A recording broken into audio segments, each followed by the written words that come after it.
What's popping? What's popping? What's popping?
What's popping? What's popping? What's popping? Act like we never left.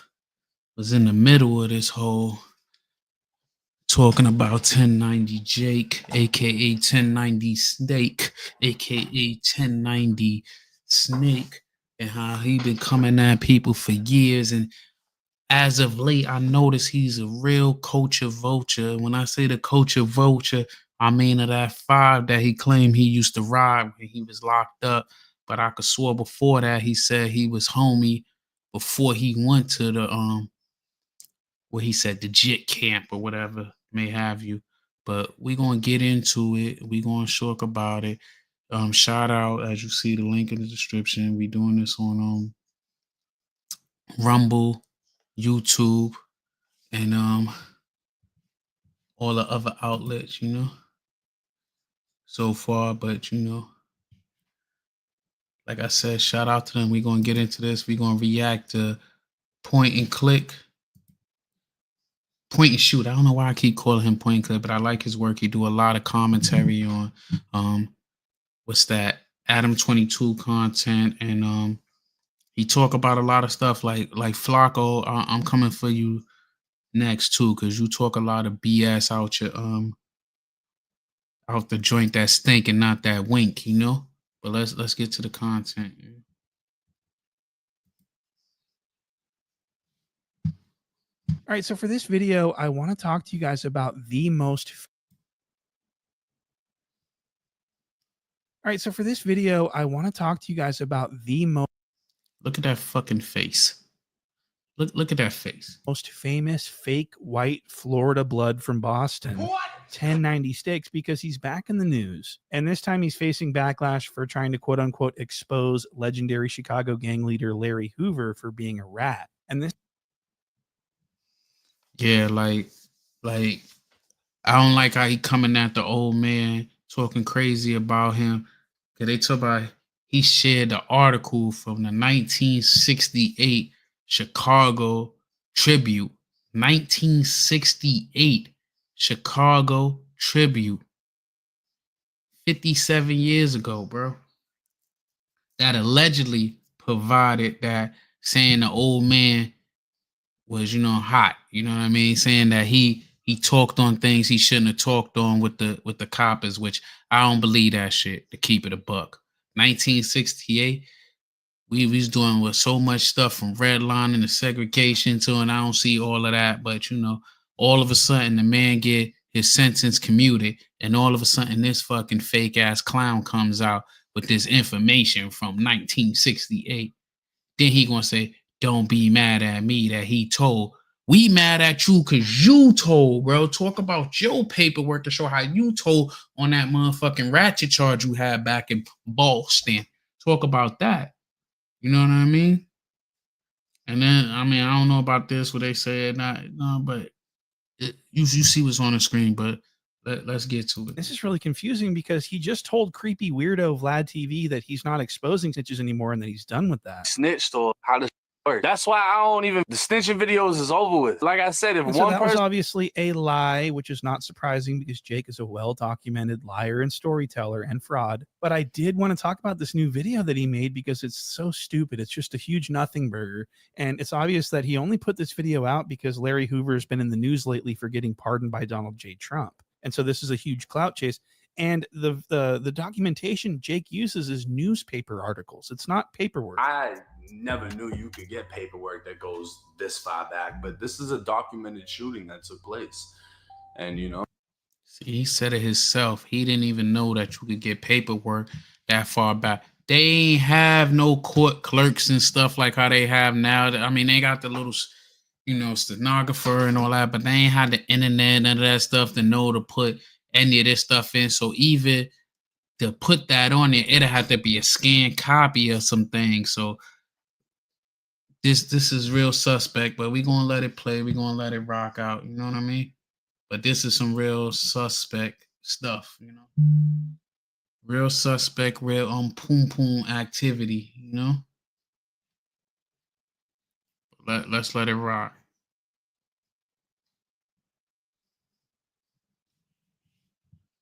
I have the news clippings in this video. Y'all can see it. Y'all can look it up for yourselves. It ain't a secret. It's been out for fucking 57 years. So this 57-year-old newspaper clipping is the basis for Jake's expose. What? This is just a newspaper article, and it's quoting the police. It's not even, there's no narrative that's signed. It's not an affidavit. It's not a witness statement.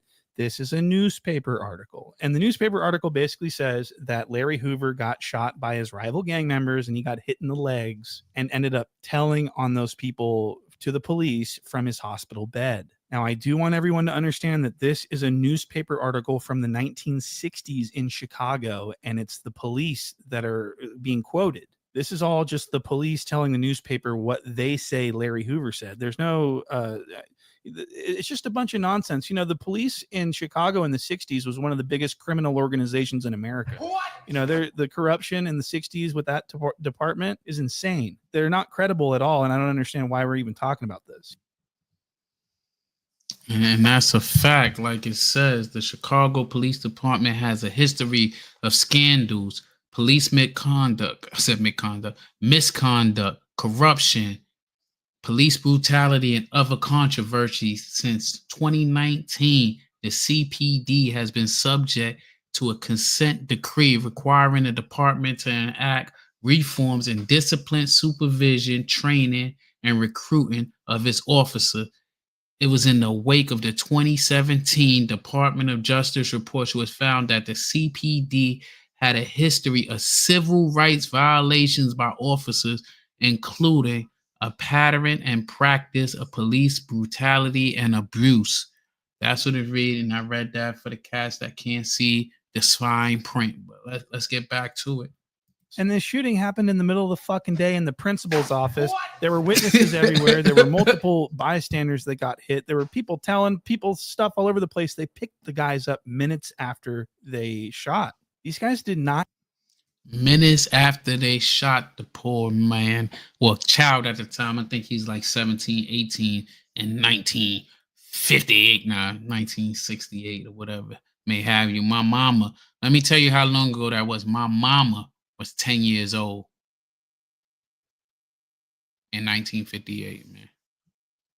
Not get arrested because of Larry Hoover. The cops are trying to put this on Larry Hoover to try to make him out as a snitch. I think this is what happened, because it just doesn't make sense that they've got these guys in custody minutes after, and then they go to the newspaper and try and attribute these arrests to like what Larry Hoover told them. Did Larry Hoover take the stand, by the way? Do we have anything that actually, I mean, is there any proof that Larry even said any of this, or are we just going off the cops' words? Because I think it needs to go a little bit further than that if we're going to be labeling someone like Larry Hoover a snitch. Okay, that's crazy. So 1090 Jake puts this video out and people are not happy about it. He's all over the blogs. People are reminding him that he is one of the most famous snitches in the world. What? And it's just not really going very well for him. His video flopped. It only got 150,000 in the first day. So the video is not performing well. It's not lucrative at all. And it's just so funny because he's put himself in a lot of danger for a lot, not a lot of money. And as we all know, Jake has publicly stated that he only does that. He only exposes snitches in the interest of gaining money so that he can support his new relationship. What?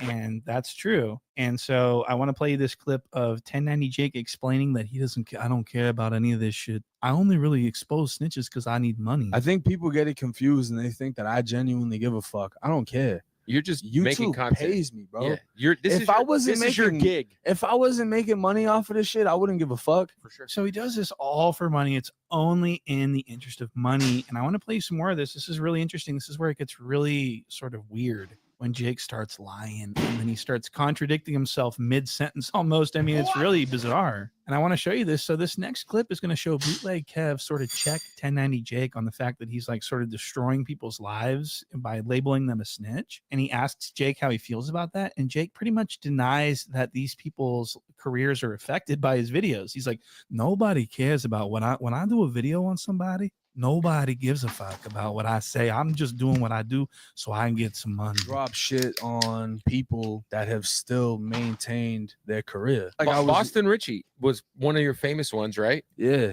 Affected his career negatively. Like 6 days after that shit dropped, when I dropped that shit, he got signed for like $6 million. True. So who gives a fuck? Yeah. You know what I mean? And it's like Boston Richie gives a fuck. You done put a narrative out there on him.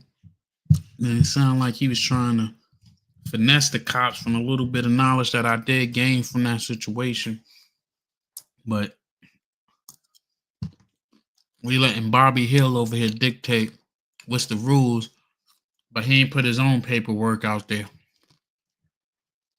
Like, people are still gonna have their opinion on that. Like, oh, he gave fake names, whatever. And I can show you what name was real and what name, but it's like, who gives a fuck? So Jake says nobody gives a fuck. So that, okay, so what he's saying is that when he makes a video about someone labeling them a snitch and getting millions and millions of views and ruining their image, that no one cares about it and that it doesn't really affect the person's career. Now, I want you to pay attention to that. Jake says nobody cares. No one gives a fuck about this. So he's saying that when someone gets labeled a snitch, no one at the end of the day really cares, and that it's not, people are still going to listen to their music and everything else, right?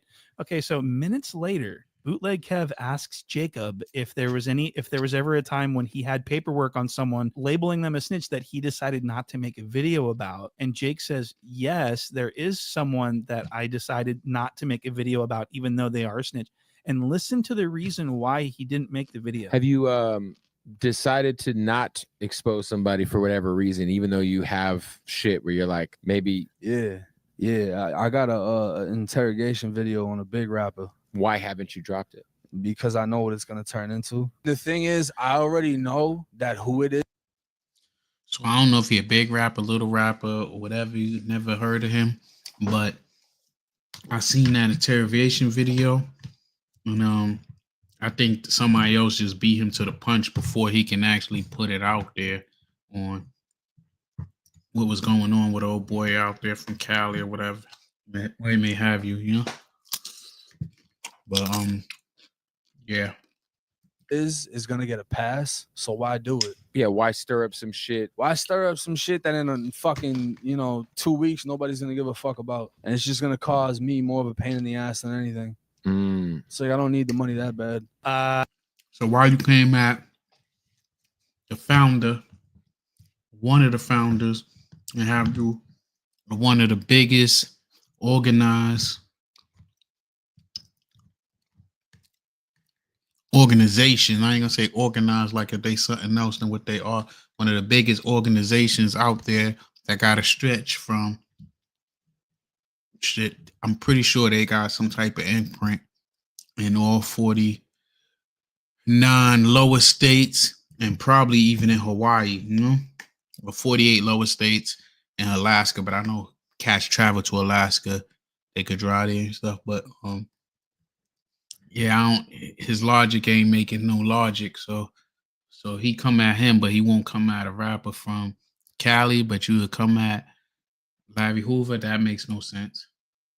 What the fuck did I just? So he's having trouble keeping up with his lines, isn't he? He just said that he doesn't mind putting the snitch label on people because at the end of the day, no one's gonna care about it. Shit, he got signed for like $6 million. True. So who gives a fuck? But it's like, who gives a fuck? But then he says that he didn't expose Big Sad for being a snitch because no one would care about it, and it wouldn't be worth it because no one will care about it. I already know that who it is gonna get a pass. So why do it? Why stir up some shit that in a fucking 2 weeks nobody's gonna give a fuck about? Then why are you exposing anyone at all? Why are you exposing Larry Hoover if no one cares about it? It's so stupid. So what the fuck is going on? And Bootleg Kev sitting here like, yeah, oh yeah. But what he's thinking is, man, this guy's stupid. And but he doesn't want to dig in. He's non-confrontational. This is probably why he has the #1 hip hop podcast on the West Coast, because he doesn't like dig into people and like really put people on the spot. But he knows that Jake sounds like a fucking idiot right here. So I just wanted to show you that. Now I do want to move on to this next clip. This is going to be 1090 Jake for the first time letting the world know that he is no longer a blood and that he has dropped his flag and he is an official dropout. Okay, this is really interesting. Look at this. Like you brought up, I'm a white blood. None of that shit's on my Instagram anymore. All the pictures are taken down. All the fucking, like, I turned 30 and I was just like, this shit doesn't serve me. It made sense in prison. Brotherly love overriding oppression and destruction. I'm broke, you're broke. We come together, we eat. Wow. So he says it only made sense.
Sense for him to be a blood in prison because whatever I eat.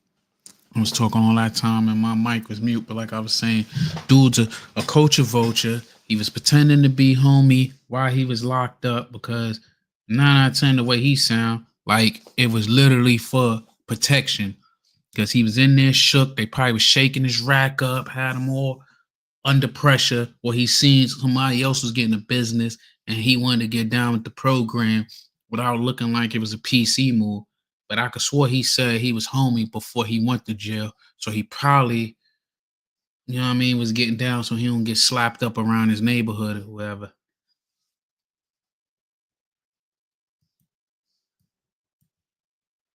I turned 30 and I was just like, this shit doesn't serve me. You know, it made sense in prison. Brotherly love, overriding oppression and destruction. I'm broke, you're broke. We come together, we eat. Wow. So he says it only made sense for him to. And right there, spitting the business. What did I got to do with money, bro? You just spit the business. Brotherly love, overrides oppression and destruction. Like, I ain't gonna sit here and get the program on what that was about and why those brothers brought that to light. But it ain't had nothing to do with paper. It had to do with the oppression, you know, and what we was going through behind those walls, and it brought that unity together, you know. And then it made it realize that if they came together as a team, united, they can accomplish things and under that banner, you know, that vanguard. But what he doing is he needed protection while he was locked up. So that's why he joined the gang, even though he claimed he was down with that shit in Tampa or what have you. And then once he starts seeing a little bit of bread, now he don't want to, you know what I mean?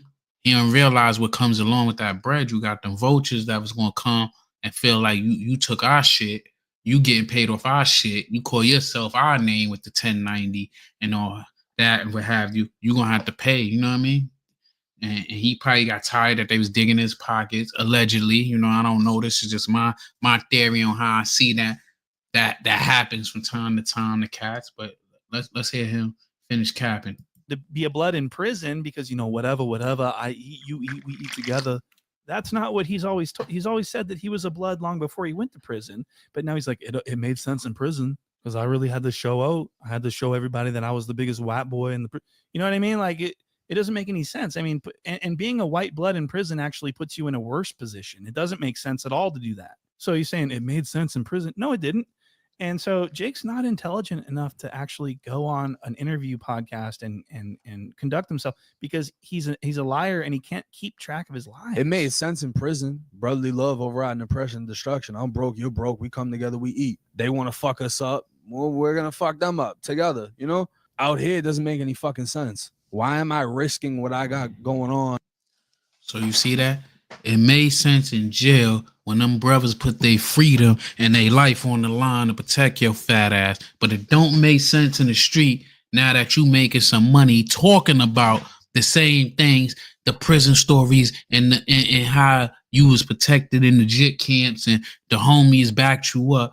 Now you don't feel like you need to break bread because, you know, you free now. You don't need them no more. You're a user. You're a user. That's all that is. You're a user. To portray, I'm not out here sliding on shit, doing shit, you know? So it doesn't make Wasn't sense. in there not sliding. only that, but So what people need to understand about 1090 Steak is that he's a goof. What? He's a fucking goof. And he went to prison for a very short amount of time. He was a short timer. He spent like a matter of months and 36 months tops. And it was less than that. You spent about 36 months in prison altogether?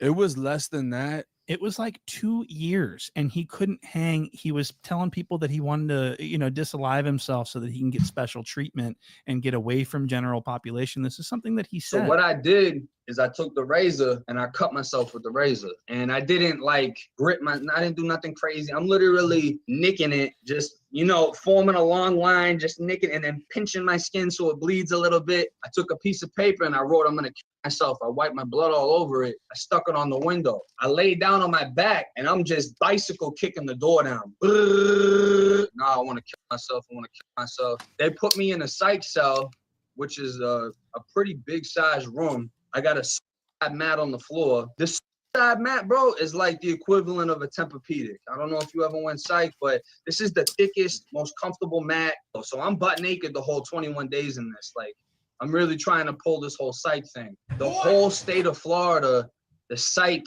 units were basically on. Yo, y'all see how 23 and 1 face look like, bro? I ain't never played crazy and all that shit. You gotta be scared out your ass to start playing crazy. I ain't even think of that shit when I was in there. When I was on Rikers, I ain't even think of that shit. Like, that wasn't even like they asked you when I first came on there, do you want to go PC? I don't even know they asked. I think they might have asked that bullshit at the courthouse. But they asked when you get to the island if anything is wrong with you or some shit where you want to play the infirmary game. But this boy said I ain't even got it in me to pretend like that shit. I ain't cutting myself regardless. I'm not gonna hurt myself regardless. So he bugged out. That he just talking out his ass. Anything that sound cool now, this motherfucker saying, who wanna be at boogie bucket naked for 23 days or what have you, man. Let's hear that back with his bullshit lie. I want to kill myself. They put me in a psych cell, which is a pretty big size room. I got a suicide mat on the floor. This suicide mat, bro, is like the equivalent of a Tempur-Pedic. I don't know if you ever went psych, but this is.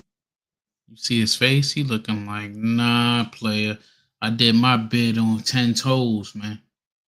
The thickest, most comfortable mat. So I'm butt naked the whole 21 days in this. Like, I'm really.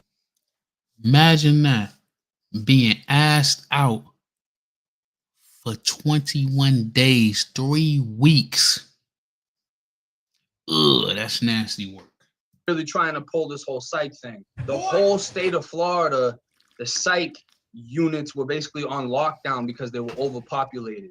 They couldn't accept any more people, so no one could go.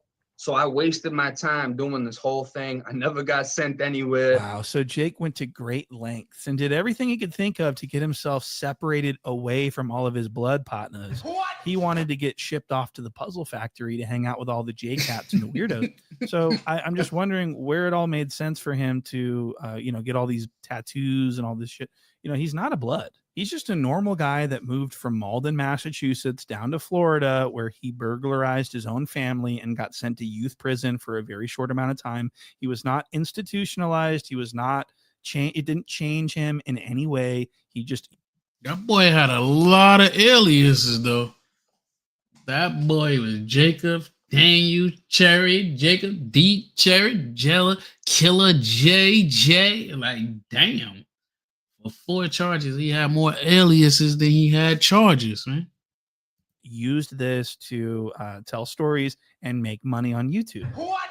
And he's losing interest in this persona because this new girlfriend that he has wants him to be a country boy. She wants him to, wear jeans and shit kickers and wear a cowboy hat and comb his hair and everything. Oh, yeah, he switched up. Is this new direction that Jake's going fucking with his career. tattoos off. He's going to be a country boy. I'm good. How you doing? Yo, it's crazy like seeing you without a hat. Like the last few interviews I've seen, I'm like, yo, you like without the tattoos, like you know what I mean? Like you look like you could sell mortgages, bro. Yeah, you think so?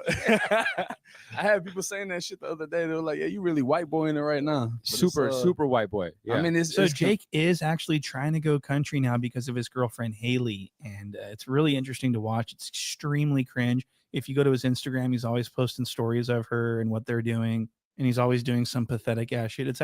Please go follow 1090 Jake on Instagram. It's really interesting.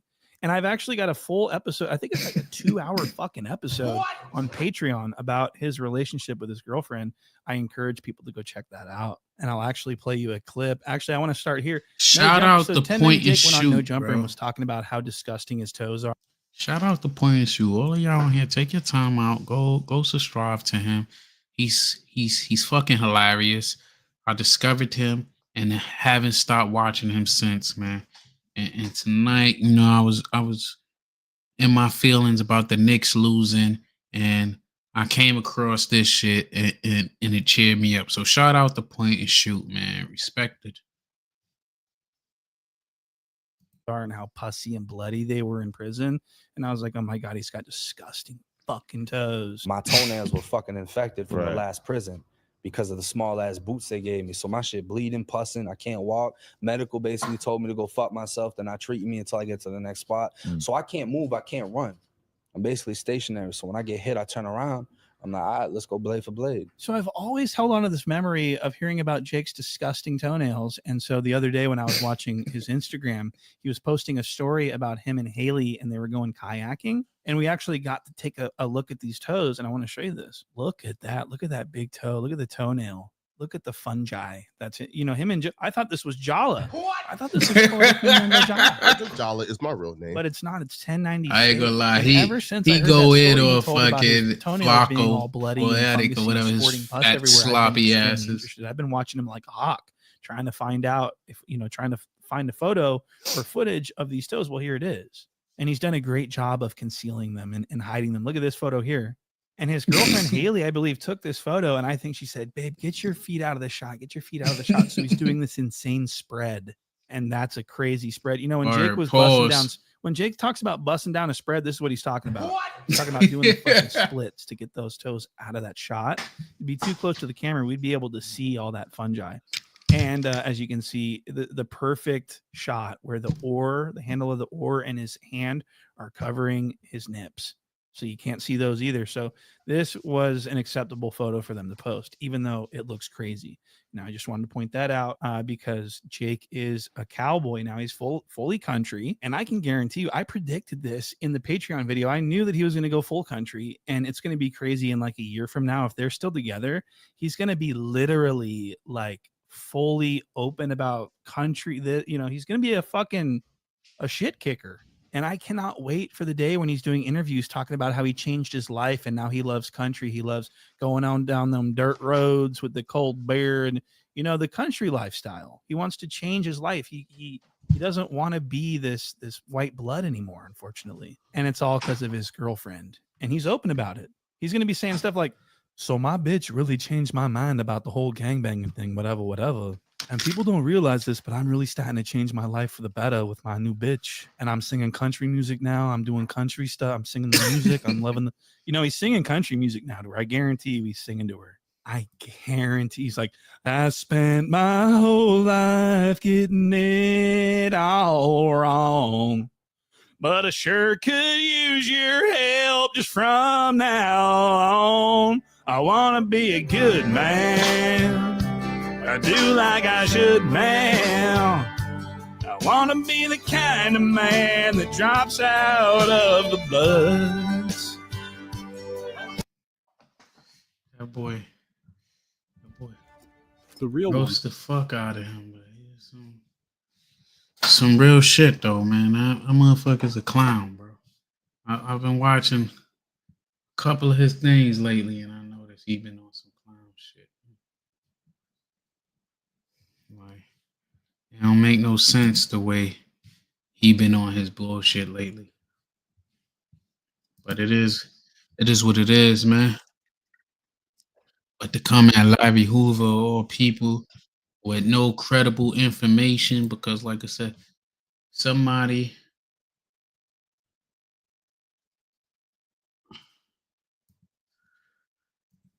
like him, that shit would have been came out if that was, you know.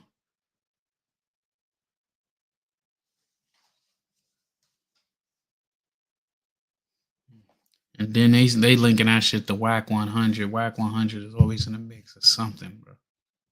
It don't make no sense he in the mixing. And it break my heart to see how the Knicks lost tonight, man. Break my heart, man.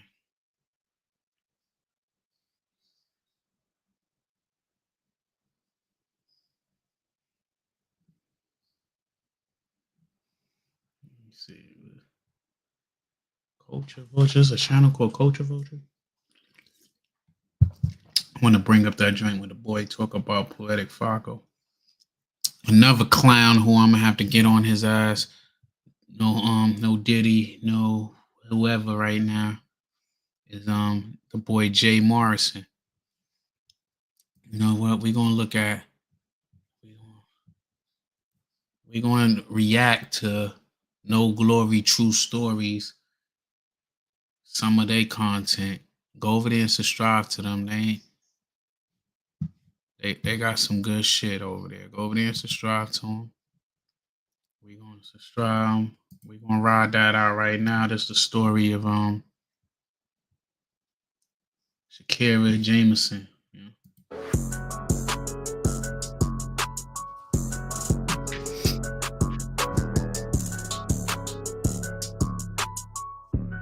30-year-old Jameson was found unresponsive in the garage of her rental home. Her death ruled a homicide by the Cook County Medical Examiner. What if using your voice to stand against violence made you a target? What if speaking out to protect others couldn't even protect yourself? Sierra Jameson was a 30-year-old mother, a healthcare worker, and just weeks before her tragic death, a woman who spoke out about the very violence that would take her life. She had dreams, a son who needed her, and a future ahead of her. But on September 18th, she was found strangled to death in a garage outside her home, allegedly at the hands of a man she had only been dating for a few weeks. We really got some women that's out here that go stand their ground and fight. Cause it was the young lady that was in front of me and the young lady that was at the pump one. They helped me. I wasn't just by myself. They literally stepped in and helped me. It was a lot of Black empowerment, women empowerment that day. Cause they could have left. They could have just mind their business, but they know. They stood right there and they helped me. And I'm blessed. I'm grateful. I went home to my son. I thank God every day that I'm here, because they could have went a different way. This isn't just another crime story. This is the reality of far too many Black women in America. And the most chilling question remains, who was really listening when Ciara spoke out? Today, we're diving deep into the life of Ciara Jamison, the tragedy of her murder, and the uncomfortable truths about the epidemic of violence Black women continue to face. Let's get into it. Ciara Jamison wasn't just another statistic. She was a woman who had... I ain't gonna hold you, man. It's sad what happened to this young lady. She was a beautiful young lady, barely 30. And she got unalived by somebody who she thought she could trust. We're gonna get into it, but we gotta pay attention to our peoples. Black, white, or in between. You dig? Dreams, a mother raising a young son, and a voice that had recently spoken out about the dangers that too many Black women face every day. But in a cruel and tragic twist, the very violence she warned about took her life. On September 18th, Ciara had just returned home after what should have been a normal evening.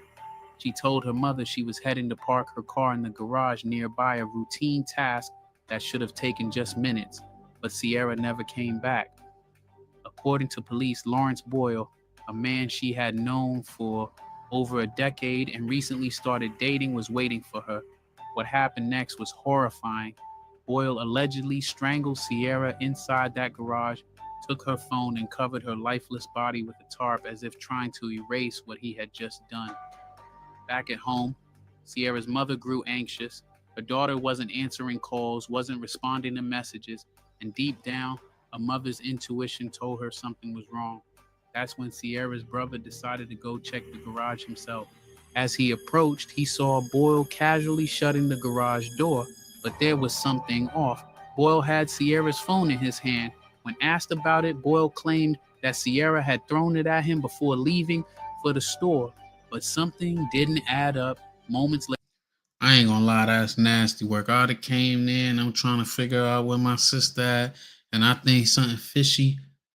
I would have been playing the drums on his forehead, all up there. I'd have beat the grays off his face, man, until he told me where my sister was at and where the phone at. I would have been beating the fucking, like I said, I'd have beat the shit out of his old ass, man, because you ain't gonna tell me she told me she parking her car. I get back there and you there and we can't find her, and you got her fucking phone, but she just hit us up saying, nah, player. Later, Ciara's mother arrived at the scene, and that's when she made the heartbreaking discovery: her daughter, lifeless, hidden beneath the tarp. The question now isn't just why this happened, but how a woman who spoke out about violence could still become a victim herself. What makes this tragedy even more chilling is what happened next. Shortly after leaving the garage where Ciara took her last breath, Lawrence Boyle made a phone call, a call that would seal his fate. He dialed his ex-wife and admitted to the unthinkable. He had strangled Ciara Jamison, but instead of seeking help, instead of showing remorse in that moment, he fled. For 2 days, the truth hung in the air, and Ciara's family was left reeling from the horrific loss.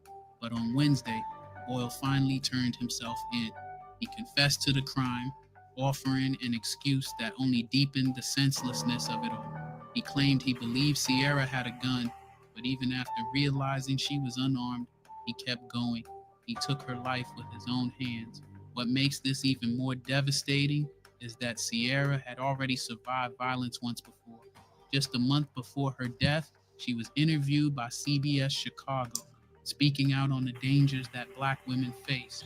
She had been the victim of an attempted carjacking, but was saved by a group of strong, fearless women in her community. They literally stepped in and helped me. It was a lot of Black empowerment, women empowerment that day. Her Jeep Wrangler wasn't just a car to her, it was a symbol of her hard work, her sacrifices, and the future she was building for her son. Her son, her everything, a young boy who had already battled so much in life, including open heart surgery. Sierra was determined to give him the life he deserved, and she wasn't going to let anyone take that away from her.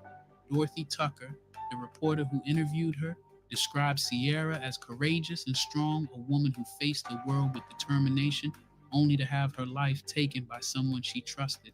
That's what makes this all the more painful. Sierra wasn't harmed by a stranger, by an unknown threat. Boyle was someone she was comfortable around, someone she let into her life. I ain't gonna lie, that's some sad shit, man. She just overcome so much. Her son had open heart surgery. You dig? That's a lot right there to deal with. Open heart surgery. She did it all. She was a nurse. She probably became a nurse so that she can be able to deal with what she needed to do to handle her responsibilities as a mother with a son that was ill, and then to face a tragedy like this, man. Like shout out to No Glory True Stories, that channel. I follow them. I'm subscribed to them. Shout out to them. Go sub over there, man. More power to them.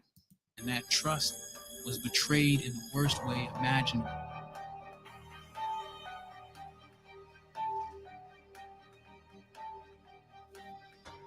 Sierra Jameson was more than just a victim. She was a mother, a fighter, and a woman with dreams. Her mother described her as ambitious, a dedicated phlebotomist who was working toward nursing school, all while providing for her 6-year-old son. She had plans, a future she was actively building, and a heart full of love for the people in her life.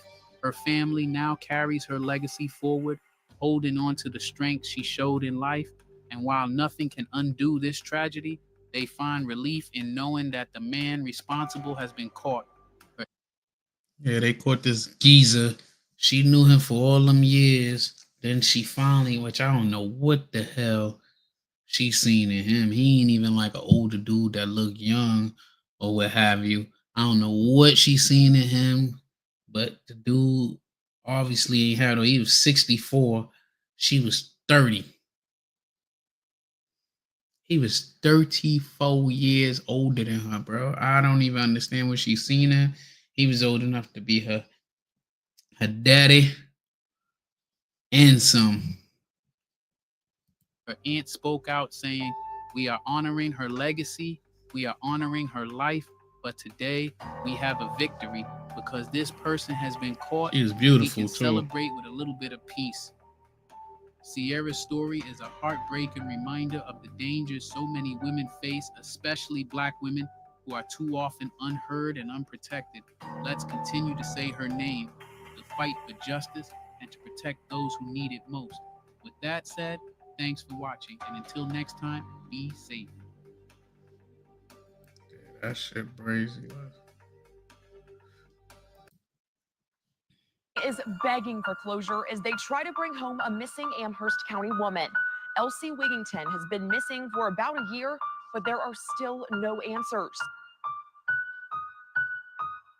No Glory True Stories.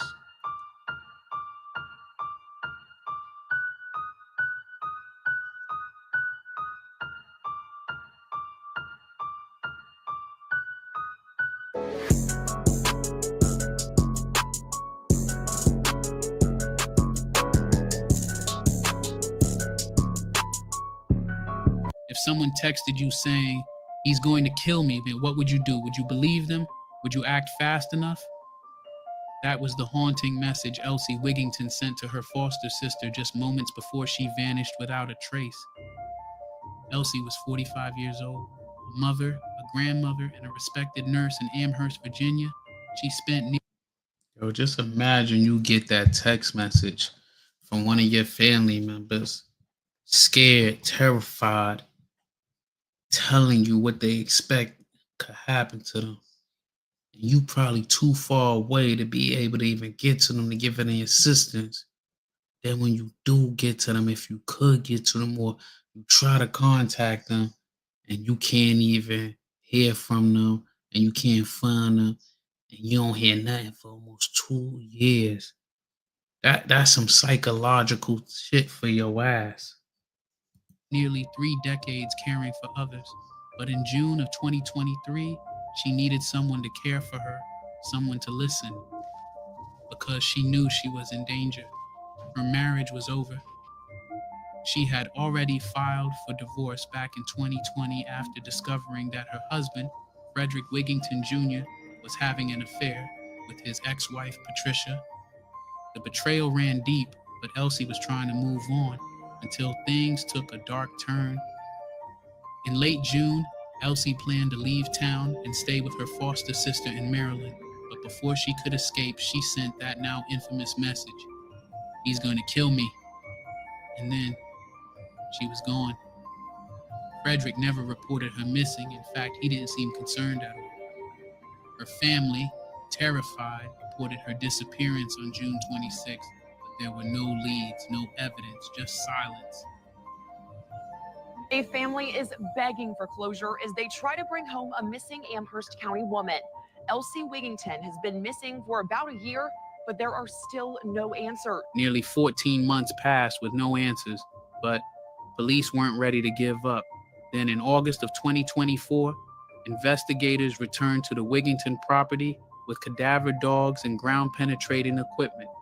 That's when they found it, a freshly poured concrete slab, and beneath that slab, buried right on the property, were the remains of Elsie Wigington. It was exactly what her family had feared since that final text message. Frederick was arrested and charged with her murder, but the story didn't end there. Soon after, his ex-wife Patricia, the very woman he cheated with, was also arrested. Investigators say she lied to police and helped Frederick cover up the crime. She was charged with obstruction of justice and being an accessory after the fact. At this point, the case seemed like something out of a crime novel: infidelity, betrayal, a missing wife, a buried body, and a possible co-conspirator. So our top story tonight, the sheriff's office believes they found the body of a missing Amherst woman. Elsie Wigington went missing in June, but recent breaks in the investigation finally brought home answers to the family and that community. That's right. The Amherst County Sheriff held a press conference today to share the updates. WFXR's. That's crazy that they've been looking for that woman for over a year. Then they found her in the backyard underneath a concrete slab. Prayers go out to her family and her loved ones, man. Rianne Lowndes joins us live from the Sheriff's Department. And not only do they believe that they found Elsie's Hit that body like after all button. this time, they also made an arrest in this case. Yeah, that's right, guys. They took Elsie's husband, Frederick Wigington, into custody today in Augusta County just a few hours ago, but only for concealment of a body. The sheriff saying, though, that they expect more charges to be pressed in this case very soon. 45-year-old Elsie Wigington has been missing for over a year. Her family and friends reported her missing last June. Sheriff Ayers says a body was found at her home on Pendleton Drive around 8:30 this morning. It has been sent for DNA testing. They do believe that they found Wigington. They did not go into detail about where she was found on that property or why they returned to search the property a second time, but the sheriff did not hide his feelings about finding some form of resolution in this case. It could be my family, it could be your family. But at the end of the day, she was a human being that didn't deserve what happened to her. That's why I'm upset. Elsie Wigington's husband is being held without bond, and Sheriff Ayers says this is an ongoing investigation, and her husband only taken into custody for concealment of a body, so no charges pressed yet in the death of Elsie Wigington, but the sheriff assuring that more charges. That's crazy. I ain't said concealment of a body. What you think? How you think the body got there? Like, how you think he concealed it? It's his wife.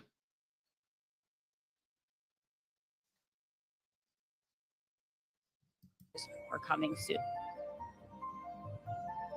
The final piece of the puzzle came from inside the Halifax County Jail. Another inmate came forward and told authorities that Frederick had confessed to the murder while behind bars. That testimony sealed his fate. On May 2nd, 2025, a jury found Frederick Wigington Jr. guilty of first-degree murder and guilty of using a firearm in the commission. Shout outs, man. I'm gonna keep telling y'all to go subscribe to different channels. Go subscribe to Talk to Him TV. Go subscribe to Soul Sounds TV. Shout outs to that. You know, what's today? Saturday. Should be doing some collabos with one of those two channels. Shout outs to Sports General. Shout outs to Talk to Him TV, Soul Sounds, Uncle Mo TV. Shout out on Rumble, Knicks Vibes Only. Shout out to them guys. Go sub to them. And let's keep it moving, man. Go get his entertainment. Of a felony, he will spend the rest of his life in prison. But let's not forget who this story is really about. Elsie Wigington was a real person. She wasn't just a headline. She was a nurse who cared for the elderly and sick. She was a mother who loved her kids, a grandmother who doted on her grandbabies. Her friends and co-workers say she had a big heart, always showed up for people, and was a light in her community. Her death didn't need to happen. She tried to get help. She warned people. She said the words no one ever wants to say, "He's going to kill me." And we as a society need to listen when someone says that. Glory True Stories got that fire though. They got a lot of content out there, man. I'm gonna have to do some live reactions to them early in the day where there's more people out there, get them in the algorithm. But No Glory True Story, go subscribe to them. They got that piff. Someone tells you they're afraid, believe them. When someone says they're in danger, don't wait, because silence isn't. Let's see what that piff that No Glory True Stories is working with.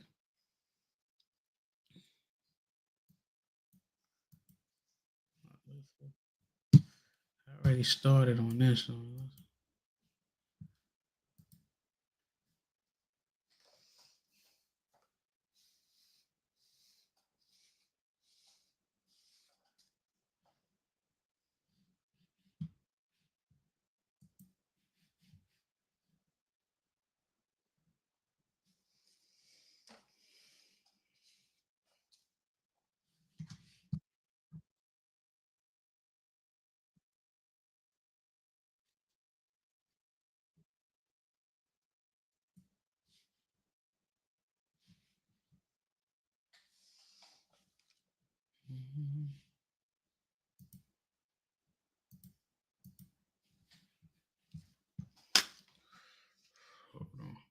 We're going through a little minor technical difficulties, which is actually a good thing because the story that I brought up, that joint is a 45-minute story.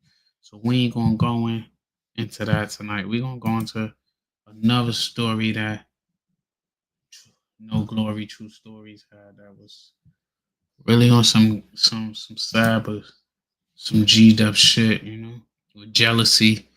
Played the major role in everything they have you.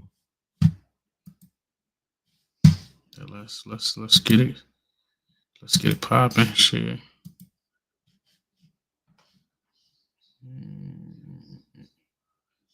Oh no wonder me not even notice that. Alright, but I'm there now.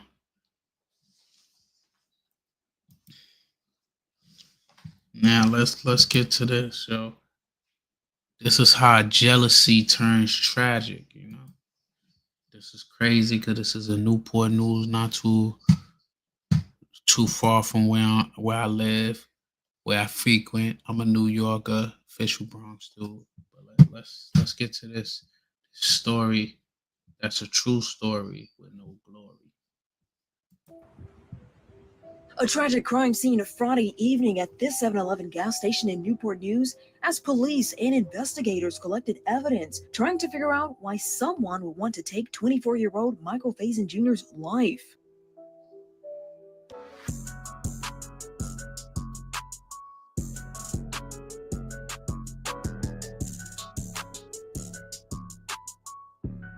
On a typical summer evening in July 2022, this 7-Eleven on Warwick Boulevard was bustling with its regular customers on a normal summer evening. Michael Faison Jr., a 24-year-old guy known for his friendly demeanor and enthusiasm for life, was one of them. No one could have predicted that this typical evening was going to take a fatal turn. Michael, whom his loved ones nicknamed Mikey, was a caring brother and son. Melanie Faison, his mother, remembers his contagious smile and his aspirations for the future. He continually prioritized the needs of his family before his own, making him a pillar of support. Michael Faison Jr. was standing outside the front door of a Newport News 7-Eleven late afternoon when a woman in a powder blue dress walked past and caught his eye. Devil in a blue dress. Conversation with the woman about tattoos, and she stopped, turned, and walked back towards him, court records say. The woman said later she didn't think Faison, who sported a smiley face tattoo on his arm, would be a very good tattoo artist, but she gave him a chance and gave him her phone number. Unbeknownst to Michael, this woman was the girlfriend of 30-year-old Devon Raheem Jackson, who was nearby at a gas pump. Observing their interaction, Jackson's demeanor shifted, consumed by jealousy and anger. The conversation didn't sit right with the woman's boyfriend, Devon Raheem Jackson. Jackson saw the pair talking and walked over from pumping his gas. Words were exchanged, tensions escalated, and in a sudden act of violence, Jackson punched Michael. The situation took a deadly turn when Jackson brandished a firearm, pointing it directly at Michael. Court records filed said the woman tried to stop Jackson, but he pushed past her to confront Faison, asking him why he was talking to his girlfriend and slapping him twice. In a tragic instant, Jackson pulled the trigger, shooting Michael in the head. The vibrant life of a young man was extinguished over a moment of jealousy. I ain't gonna hold you. That was some straight up bullshit. Like, I don't see how dude just have a simple conversation with your female and you get upset and you take that shit to the extreme. Like, that's for some straight up bullshit and a coward move. And ain't nothing cool, nothing tough. Anything about that may have you, man. Prayers go out to this man, family, and to, but that, like, that's sad shit. And twice, in a tragic instant, Jackson pulled the trigger, shooting Michael in the head. The vibrant life of a young man was extinguished over a moment of jealousy. Jackson and his girlfriend fled the scene, but surveillance footage provided clear evidence of the crime. Faison was taken to Riverside Regional Medical Center, where he was pronounced unalive. Tonight, we have new details about what exactly led up to a deadly shooting at a 7-Eleven gas station on Warwick Boulevard in Newport News. News 3's Leandra had uncovered court documents and has those details. Court documents reveal the deadly shooting all started over a conversation about tattoos. 24-year-old Michael Faison was standing outside of the 7-Eleven gas station when a woman in a blue dress walked out of the gas station, catching his eye. Court documents reveal the woman was walking towards the parking lot of the 7-Eleven when she turned around to talk to Faison about tattoos and gave Faison her number. The conversation didn't sit well with the woman's boyfriend, 28-year-old Devon Jackson. Court documents say Jackson walked up to her and Faison, asking why Faison was talking to his girlfriend. An affidavit reveals Jackson then slapped Faison twice. Jackson took out a handgun, stepped towards Faison, and pointed it at Faison's face at a close range. Court documents say Faison took a step back, lifting his hands up in a non-threatening manner. Jackson's girlfriend states that Jackson, whose nickname is Sauce according to court documents, shot Faison. 24-year-old Faison later died at the hospital. Court documents reveal Jackson and his girlfriend ran towards the gas pumps and got into a black BMW sedan. Investigators found the BMW later that night and arrested Jackson at his home in Newport News. 28-year-old Devon Jackson is being charged with second-degree murder and the use of a firearm to commit a felony. Leandra Het, News 3.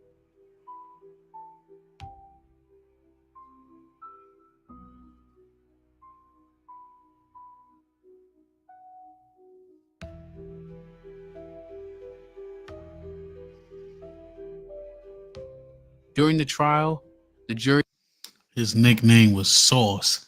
His nickname should have been Soft. It don't make no sense. You know what I mean? How he did the poor, you know what I'm saying?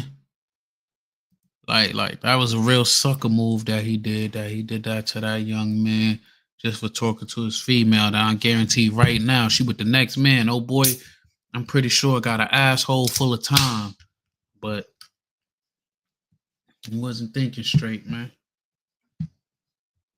He was presented with undeniable evidence, including the surveillance footage capturing the entire incident. Jackson's defense attempted to mitigate the circumstances, but the gravity of his actions was irrefutable. Court documents said Jackson formerly lived in the Bronx, New York, and has lived in the Hampton Roads area for about 2 years. He said he wasn't working and had some mental health issues, such as post-traumatic stress disorder.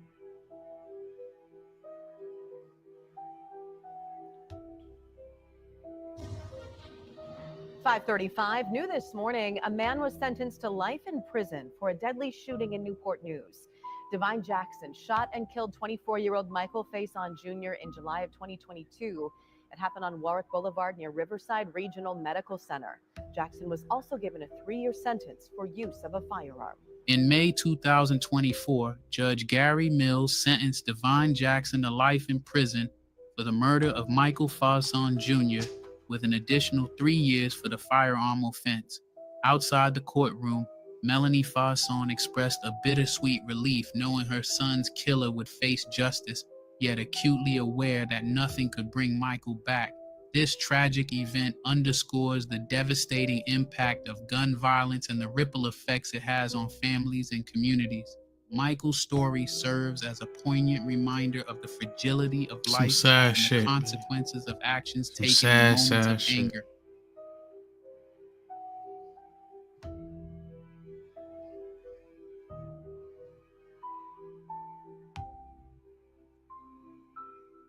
As we reflect on this heartbreaking story, let it serve as a catalyst for conversations about conflict resolution, the importance of empathy, and the dire need to address the roots of violence in our society.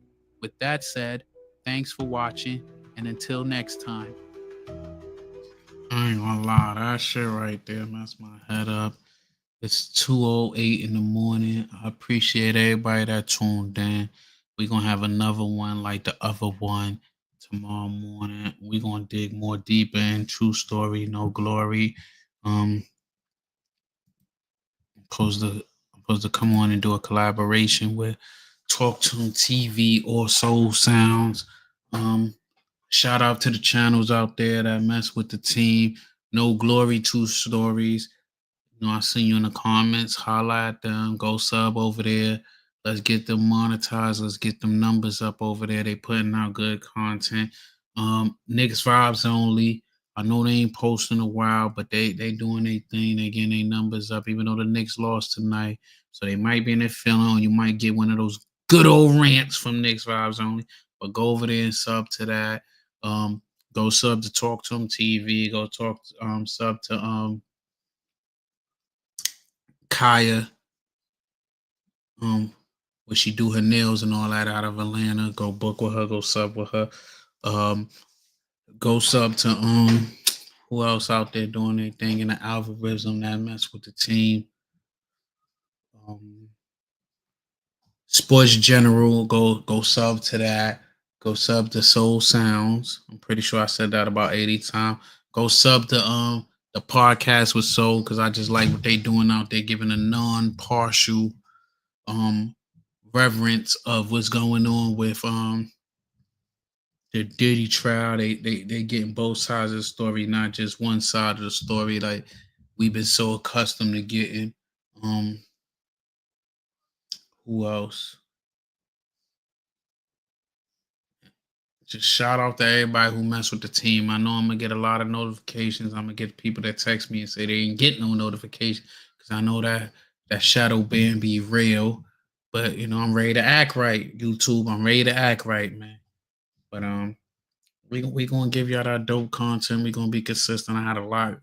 Life is life, and I was taking care of a lot of stuff. You know what I mean? I got a almost a month break before I get back into the grind again with the other endeavors in my life. But, you know, holla at me, holla at the team, tune in tomorrow, a couple of hours, I may have you, and respect it. And to everybody who tuned in, like I said, we gonna do some things. I got some joints. I might even start letting cats come up here, speak their piece for about a minute. You get, you know what I'm saying? Get whatever you want to get. We could debate. We could do whatever, you know. They said with Trump parting Diddy, I just seen that pop up out of nowhere. Surprising. I mean, that I don't know if I even want to say my take on the Diddy trial, but it ain't the popular opinion. It ain't the popular opinion, bro. But I might have to do a panel on that where we can get more people opinion on that. That's what I think I'm gonna do. I think I'm gonna put that play together. We could hear different people's sides of the coin on that one. But so far, I don't know. Shit sound different, bro. Sound like he getting crucified for being a freak, and it ain't illegal to be a freak.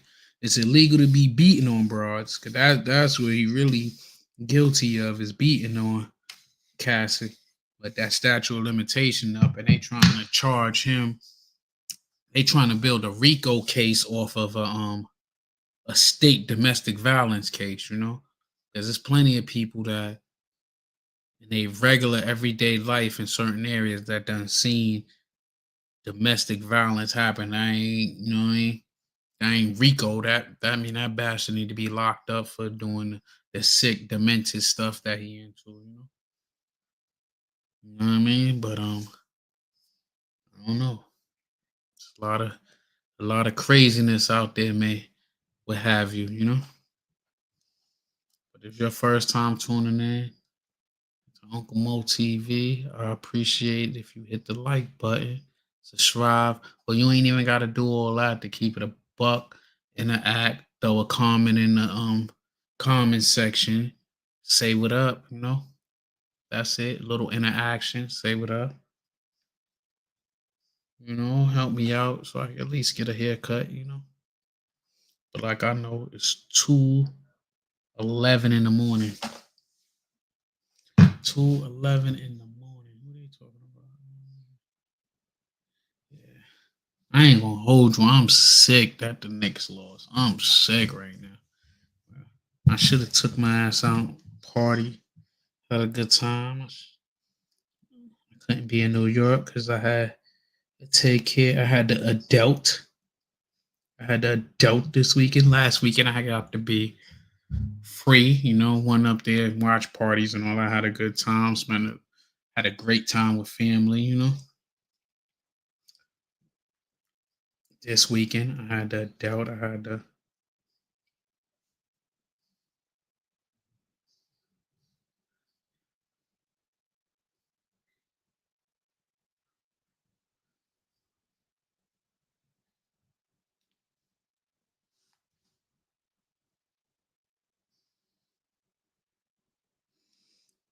responded to messages, you know. I can't duck the smoke, you know. Had friends hit me up about the Knicks game, you know what I mean? I was talking crazy when we was winning. I gotta hold my own now that we lost, you know. I gotta take that L. Hopefully they take it as a lesson. But damn, that shit hurt, man. That's the best we did in 25. I mean, it ain't the best. We ain't make it to the damn finals, but that's the closest we made it to the finals in 25 years.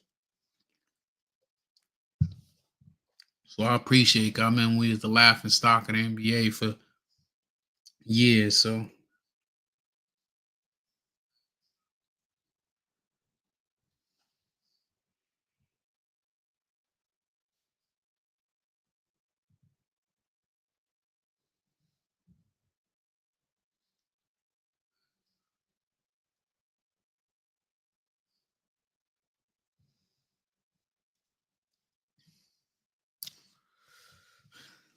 man,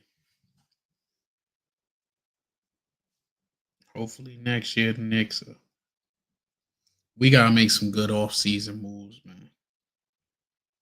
Damn, Draco.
Hmm.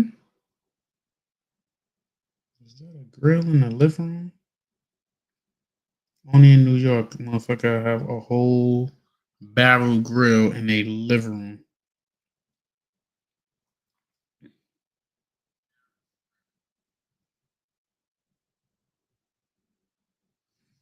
I can't wait till I retire. When I retire, I'm just doing everything in life that I need to ask for permission for at my job to do.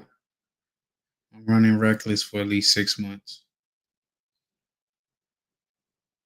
But 6 months, I'm fucking running reckless. I ain't doing no real adult shit besides, parenting. I can't run from being a parent, but I mean, like, as far as like getting up, going to a job, and all that shit, I'm waking up in the middle of the goddamn day. I'm doing shit like that.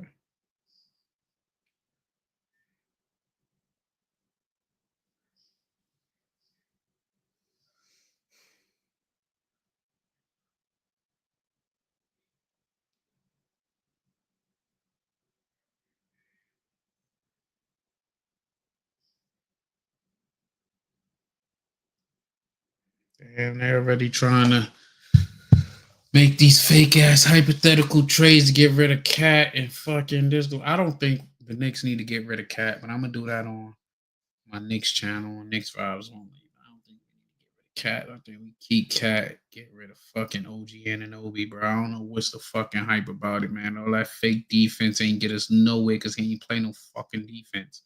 But we need to, like I said, get rid of Cat. Nah, keep Cat. We just know Cat is really a fucking third option. We need to build his confidence and really, we got Cat need training this summer on post moves, bro. Post moves and defense, bro. Get him a fucking post move game. Like if they could get him in his bag with doing post moves and getting him a low block present, and then fucking get the boy what you call it? Some defensive party and get fucking Brunson in the weight room and some defense, we'll be good, bro. We got to build the bench where they could get some time to sit down, relax, get a breather, and they could go out there. We need shooters, bro. The NBA then went to a 3-point game. We gotta get them to be able to play down low, but we gotta get some shooters, man. We gotta get some shooters, bro. We made it a long way. We wasn't supposed to go nowhere near as far as we made it, bro. We made it there. But we need some shooters, bro. We gotta really, really get some shooters. Because a lot of the time we was right there in this series. We was a 2-possession, 3-possession game, and they just couldn't score and couldn't get a stop.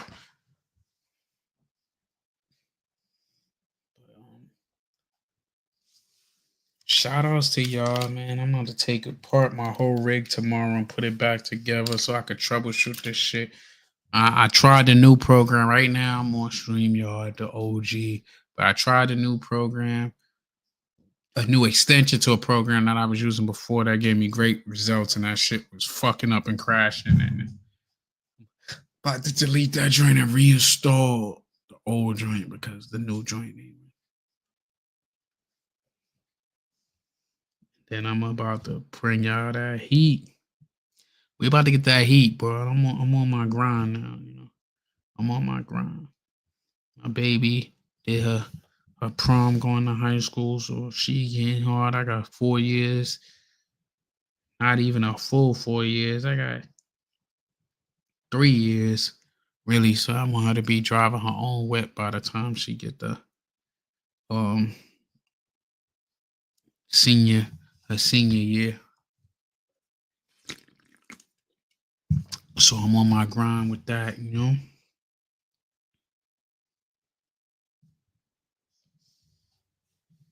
But y'all quiet as hell. I got people studying here in the doggone joint.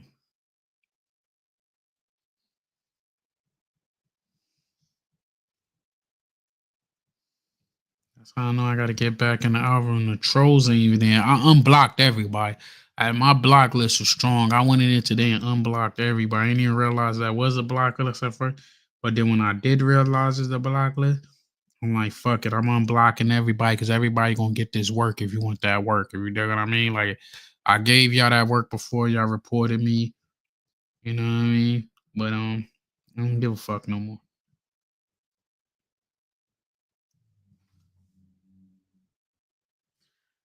I'm definitely with the action, bro. What time is it? It's 2. I think I could do another 10 minutes, you know? Y'all ain't hopping on. The last message I got was 20 minutes ago. Y'all ain't putting nothing in there. Talk about, so y'all about to watch me just play on my phone for a second.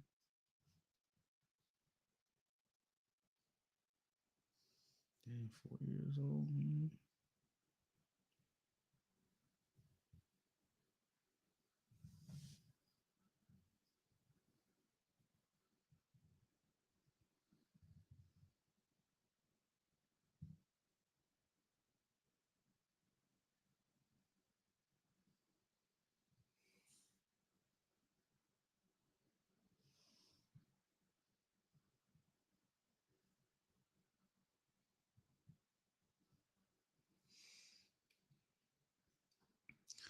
I can't believe my damn baby, the middle child, going to high school. Can't believe that, John. She looked so beautiful today. Going to prom, I was dropping her off, and it literally was Armageddon out here. It was raining, hell, big old balls of hell. Like, I was hoping it rained because my grass. I just lay down. I know I'm late in the game. I don't know. Did summer officially start yet? Now I gotta put on my glasses so I can figure out when did summer officially start. Get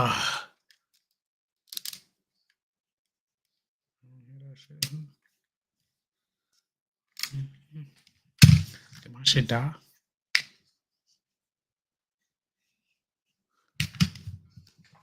Oh, there you go. I hear it kicked in. Hey, Meta. When do summer start? See, can you hear?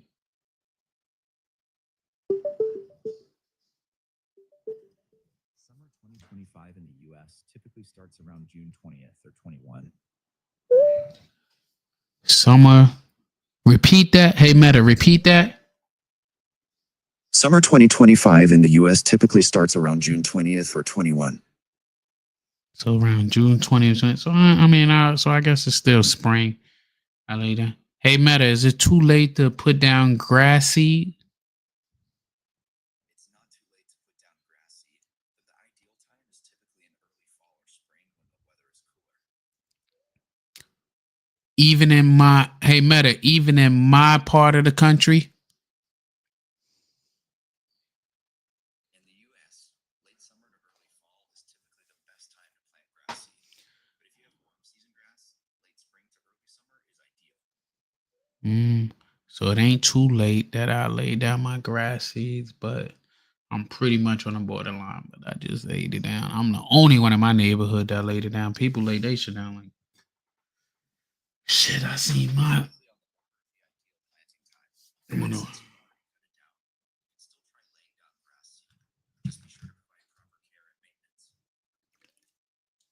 Meta, what is proper care and maintenance since I just laid down grass seeds about 4 days ago?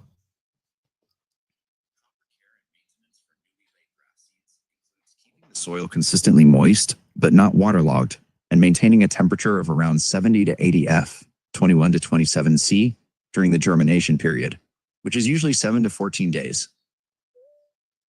Oh, I'm in luck because the weather has not really been that hot. I don't think we've been over 80 degrees, but it's been as low as 65 degrees.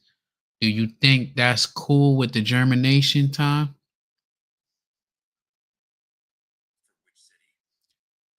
For Virginia Beach.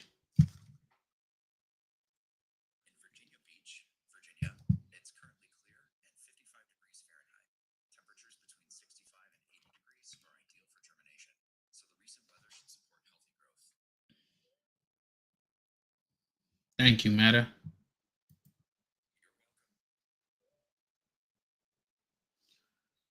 I ain't gonna lie, I like these glasses. I'm starting to learn a little, you know what I mean, more about them. I've been talking to them more.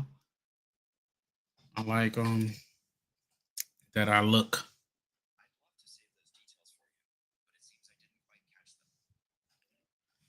But I thought we was done with the conversation, Meta.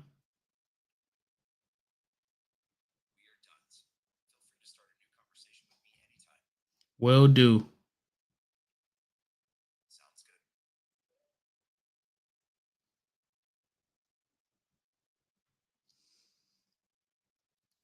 Yeah, I bought these Meta glasses last week.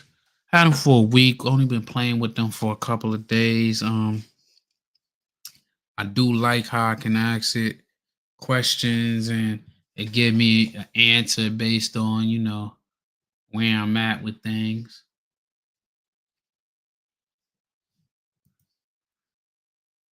Watching little videos on YouTube on the different things to do. I got the transition one, so when I'm indoors, they show clear like this. I need to get my prescription done, you know. But when I'm indoors, it show clear like this. When I go outside, it tints, it turns into shades. But the one thing that messed my head up with them is even though it turned into shades, looking at it, it looked just as clear through the shades. Then, you know, like most joints when you wear the shades, you know, they dark. With these, they look just as clear as regular, you know what I mean? That I wasn't even sure that they was even tinted, that I gotta actually look in a mirror or look off the reflection of a car with glass to even know that they tinted because it looks exactly the same. Like you don't get darker and you see it just spots the U and it just put the tint on it for the transition. Do I think that is worth the extra $150 for transition lenses? Mm, I think if you don't need to wear them inside where shades is something you need, I think it's worth it. It's $299 without it. With it, I wound up paying $457. I think I paid 457 something, so like 458 with that. But that was also with the warranty too. But I don't think it's worth the extra $150 unless you know you got the need for that. I got the need 'cause like I'm gonna wear them. I'm gonna wear them at work. I'm gonna wear them in different occasions. You know? I was thinking like I got the matte black ones. I was looking at them today in the store, man, shopping with my little teenager, and they had like the shiny ones. You know? I do like how you can use them as, I guess if you got bad eyes, you can tell it to use it as your eyes, and then it'll tell you what's going on around. I wish I could hook it up to where y'all can hear the conversations that I have with it. Set my mic up with to pick it up because I know the people around me can hear it. Like I listen to music when I'm outside. I was in the store listening to a podcast while I was standing online, and you know, the guys in front of me seen me trying to figure out like where it was coming from when he noticed I ain't have AirPods, and then he realized I don't know which side it is, but You know, the cameras are right here. One is a camera, one is a sensor. Let me see if I hit record it right. Camera gotta be on this side. Recording right now, my POV. You can see it, you know. When it's recording, the light is gonna be on. So that's the sensor right there. So the camera's on this side. But it's cool. I like it. The clarity is like awesome. Like I was bowling. I might put the footage up from when I was bowling, cut it up into a short. It do not show what's that 16:9. It only shows like the Reels version of it. But like I said, as long as it's recording, it can record up to 3 minutes. It's gonna have that light on. Like, you see, it just went off because I cut it off, and then it automatically goes to my phone, and then from my phone, you know, it'll sync. You know, once I download it, if I do the app, it'll sync to my photos. I'm in the app right now. Get a picture. And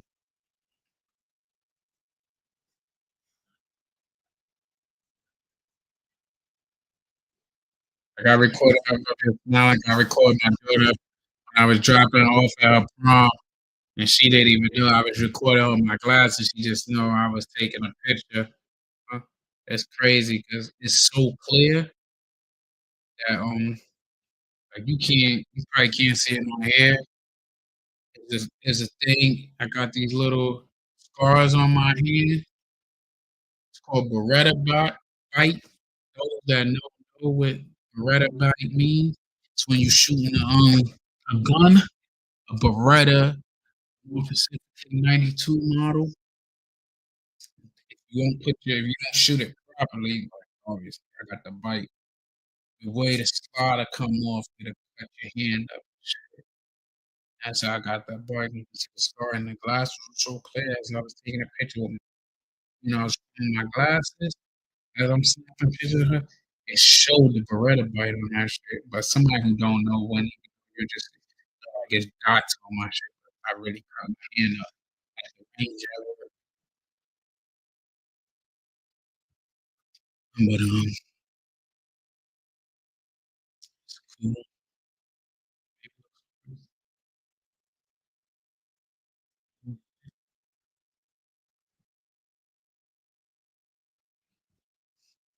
I'm gonna share. Let me share this and see can I send it to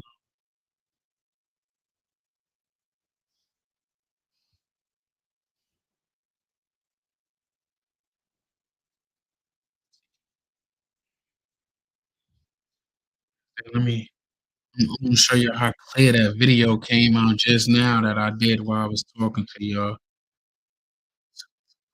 People, that grass is over here, 58 degrees right now. I got so much to do in the morning. I got my mama coming in town, so I need to straighten up everything for her.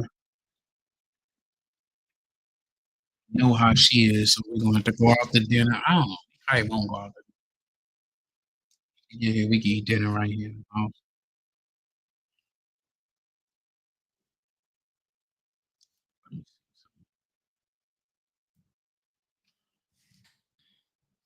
See how can I share this thing? Send it to my email, then I can pull it out.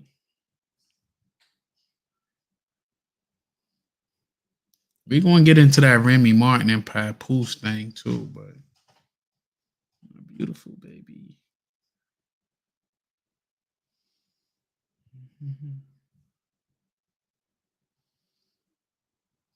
That's why I mean I'm on the PC right now. That's why I miss the Mac. I mean I do have my MacBook still, and I have my Mac computer over there, but it ain't ideal for streaming. But it's let me see.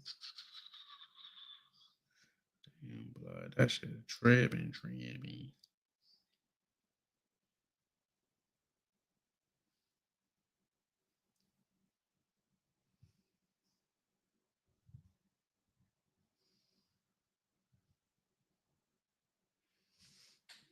Let's send this video to my email, pull it up on my email, download it, and then show y'all the quality of oh man, everything. As soon as I log into my email, talk about how my Knicks lost. Like, God damn, y'all just want to rub it in my face? Pause. Can't preview this. We don't need to preview. Let's download it. Okay. Now let's see. Now that I downloaded that, let's see. Let's add this joint there. So we're going to show you the quality from these glasses that I just filmed while I was talking to you. You're going to be able to see because you're going to see the damn, so what you call it? You're going to see the screen. So let's add this there. So this is the video from the glasses that I literally just filmed when I was talking to you. Well, I can see it, because when it's recording, the light is going to be on. So that's the sensor right there. So the camera's on this side. But it's cool. I like it. The clarity is like awesome. Like I was bowling. I might put the footage up from when I was bowling, cut it up into a short. It do not show what's that, 16:9. It only shows like the Reels version of it. But like I said, as long as it's recording, it can record up to 3 minutes. It's gonna have that light on. I look like a fucking drunk. I done drunk 6 of these damn what they call twisted teas while I was sitting here talking to y'all with this last. That I like a drunk, you get to see it. But like I was saying, the clarity of the glasses. Like I said, do I think these glasses is worth the amount of money?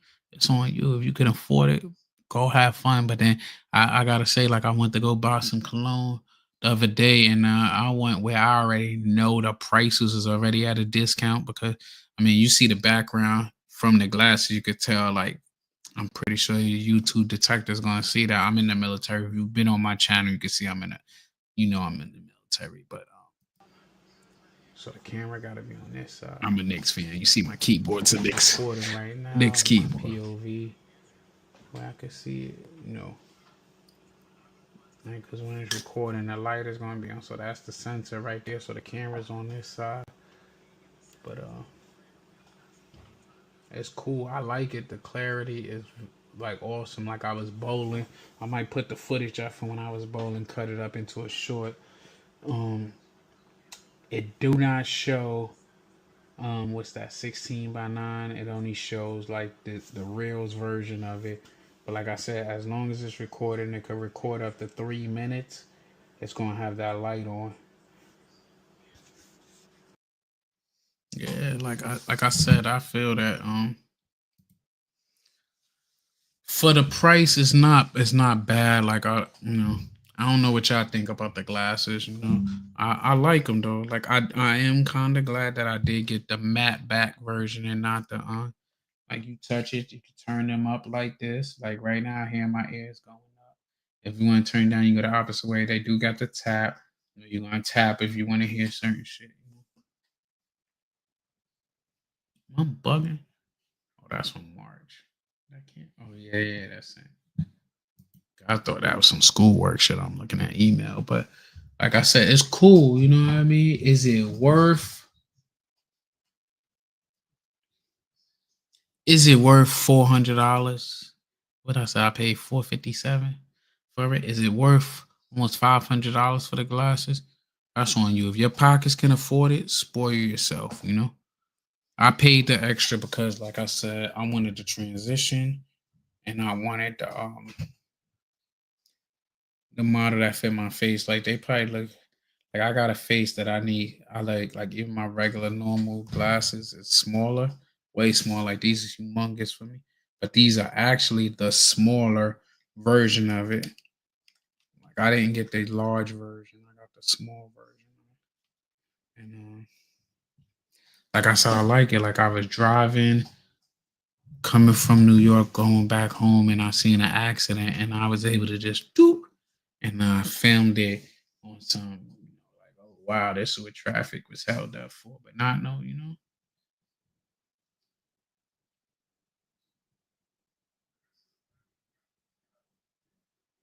Mm. Bronx gang member who struck fatal knife blow against Junior Guzman Felix resentenced. What was he resentenced? Initially was facing life in prison without the possibility of parole when the appeal court vindicated his murder one conviction from 2023. That might have to be an episode on No Glory, true story. I mean, I'm from the Bronx. I heard so many mixed stories about that situation.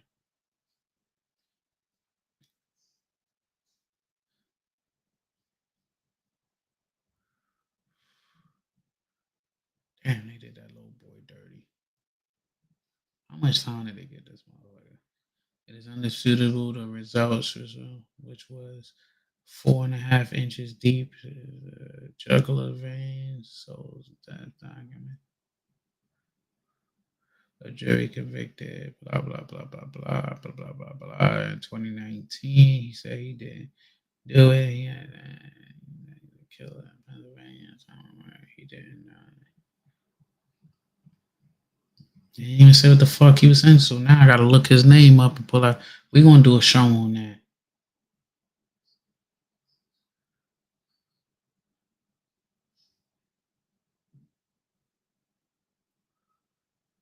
There's some sad shit. He said he didn't even know how to do face look like until he seen it on TV after he done murdered the poor child. Yeah, we're gonna have to do a story on that, man. It's late night. It's a late night. Dang, the Soul Sounds ain't even hit your boy up, bro. Boy, let me hit the Soul Sounds up, man. And he hit me up yesterday. Oh, he hit me up in the morning, bro. I was knocked the fuck out. I was knocked out. I kind of like how I look with these guys. I look kind of nerdy, a little bit of weight up, but I like it. I kind of like it. What y'all think? I'm gonna hit it up in the daytime with some females. There's probably 4 dudes on here. But yo, it is what it is. That joint jumped from 4 to 10. But like I said, these the Ray-Ban Meta glasses. I think they're a good look. I want to play with them some more for pause. No Diddy for like another month. Travel with them more, do a couple of things, and then yeah, take from there. Anna Knight gives health update after bleeding from XEX with 583 men. I think that's the one who did that shit in a day. She knocked down 583 dudes in a day. I'm about to click on that joint. Let's get to the business. Just thought I was going to do the zip with the drip and say, let's get to, his phrase. No, let's get to the business. Let's get to the business. Let's get to the business. Let's see what they talking about with that shit. I get it.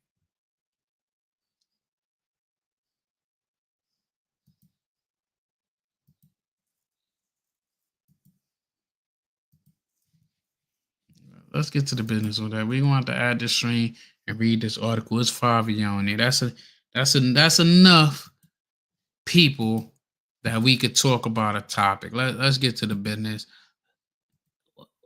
Let's talk about it, man. I'm sharing the screen right now. We're going to get to it,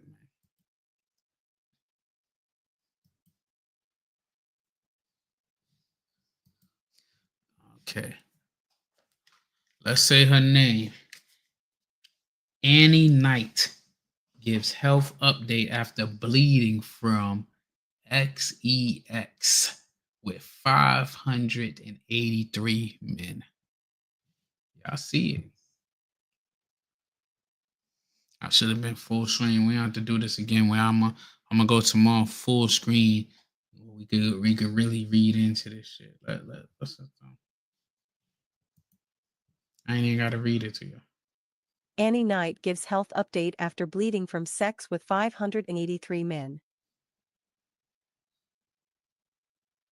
OnlyFans star Annie Knight is giving an update after her weekend sex marathon. 583 men in 6 hours left her bleeding and hospitalized. The 28-year-old influencer, who's Yo, she said she hit 583 men in 6 hours. Let's do the math on that. Whoa. So 6 hours, right? 583 divided by, that means she hit 97 dudes in an hour. Nasty work, disgusting work. She hit 97. It say 0.1, so we're gonna narrow it down to 1 in an hour, bro. I gotta use the bathroom, but we're gonna let this whose play. Instagram followers have jumped to 204,000. Let's start over. Annie Knight gives health update after bleeding from sex with 583 men. OnlyFans star Annie Knight is giving an update after her weekend sex marathon. 583 men in 6 hours left her bleeding and hospitalized. The 28-year-old influencer, whose Instagram followers have jumped to 204,000, a 9,000 follower increase since Tuesday, amid the news of her feat and recovery, told Us Weekly Wednesday she's gotten to the point now, where my body has gone, hey, high cortisol can't function. Basically making my endometriosis worse, as well as we know that hormonal imbalances can cause irregular and heavy periods, Knight explained, having revealed to the outlet earlier in the day that she suffers from the disease, which can cause severe pelvic pain and make it tougher to conceive. That's just what I've been dealing with since Sunday's stunt, said an exhausted Knight. In all my videos, I was very honest about the fact that I was feeling fine before, during, and after. Though Knight's body just hit a wall, she attributes her current condition more to the after effects of, I guess, the amount of stress I put on myself in preparation, during which she also bought her dream house. Though Knight will be taking a week off, try and relax a little bit, sit out in the sun, just take it easy for a little while, she said she'll definitely be okay. I'm not letting this slow me down. Knight's update came on content she posted from a hospital bed, and telling us that she was bleeding and not doing very well.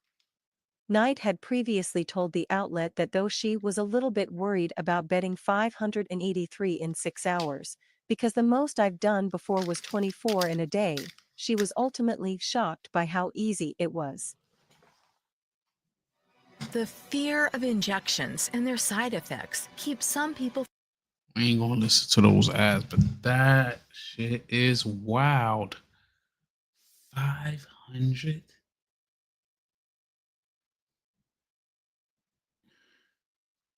They was tearing that boom boom up. like wow. Like I don't think your body is made for that, bro. Your body's not even made. What's up? What's up? What's up? I see the chat. See, this joint is whack because my chat is all over the place. It ain't doing it. But what's up, man? I see you up there. WI5653. How you doing, man? Like my chat ain't giving everybody joint. It do say can't post comments from some destination. So I don't know which one it can't do it from. But what's up? Hi. But you see that, but how you doing, man? I'm trying to look at. I gotta look at these other screens, but that's wow. Basically, that's crazy. No, I need to get to that original article.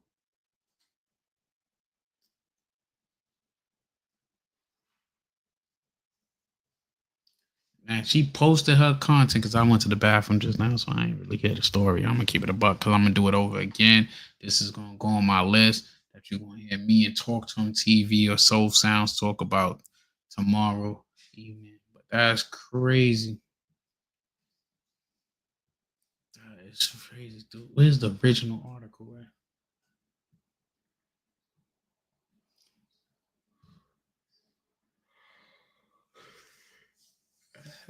She hit 97 dudes in an hour for 6 hours straight. Oh wow.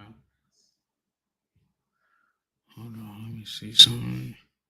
Removed from the stage. I knew it, bro. I knew it. What the fuck is this?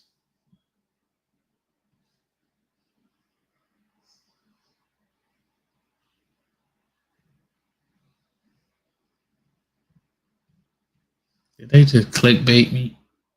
They just clickbait me. Who the hell is this? This look disgusting. They clickbait the hell out of me just now.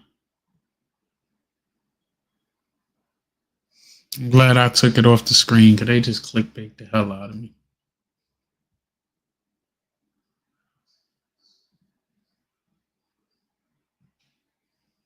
Damn, I'm still scrolling. Are you going to show me what the hell I was looking for?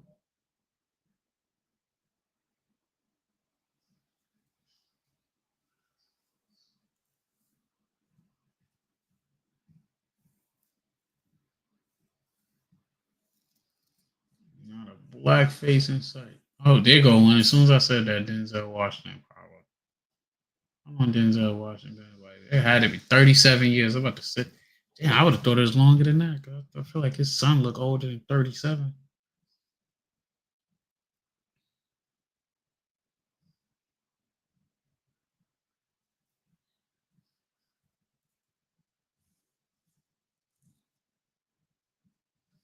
I mean, this is way more than 13 couples, but our boy Chuck Norris. I didn't even know Chuck Norris was still alive. You know, his girl, 22 years. That's what's up. I didn't even know he was still alive.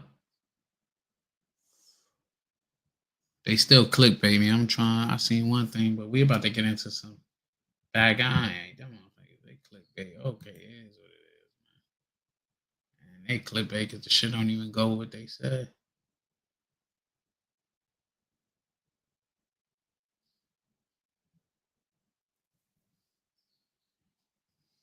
But damn, I'm trying to find the original article because I remember when old girl went into the hospital for matter of fact, I'm bugging. I could just take her name and we just Google that joint.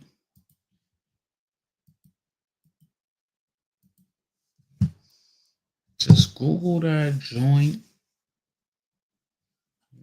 Let's add that joint. We just Google that joint. OnlyFans model hospitalized after having intercourse sex with 583 men in 6 hours. That shit crazy.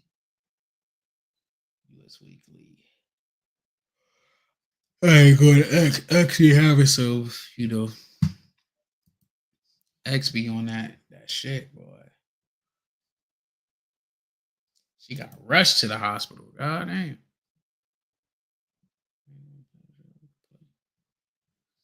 All right, boy. Let me get that. Let me get that reading comprehension skills out for y'all.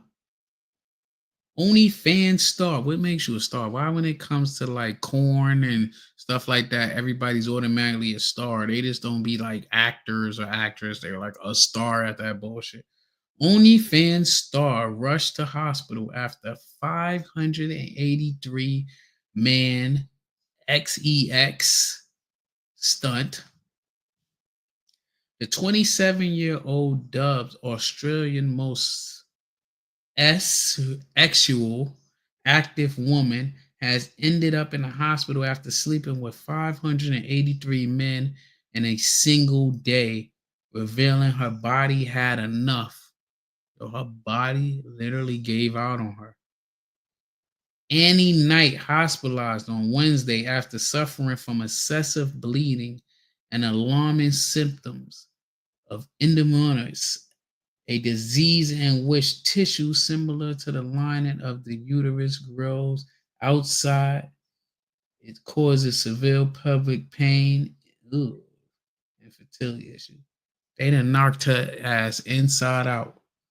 That shit crazy. Knight was diagnosed with a painful condition that affects around 1 in 7 Aussie women after coming off of. Yo, that tell me in the land down under, they doing some serious bumping, bro. Some serious bumping, boy. They knocking the women. They used to say back then, I'm gonna knock the lining out that poom poom. Poom twash. They was knocking the lining out of that poom twash over there. Take this over. They knocking the lining out of that poom twash. At least she was taking birth control. She was in her mid-20s and had been vocal about the struggle she had with her 200,000 followers.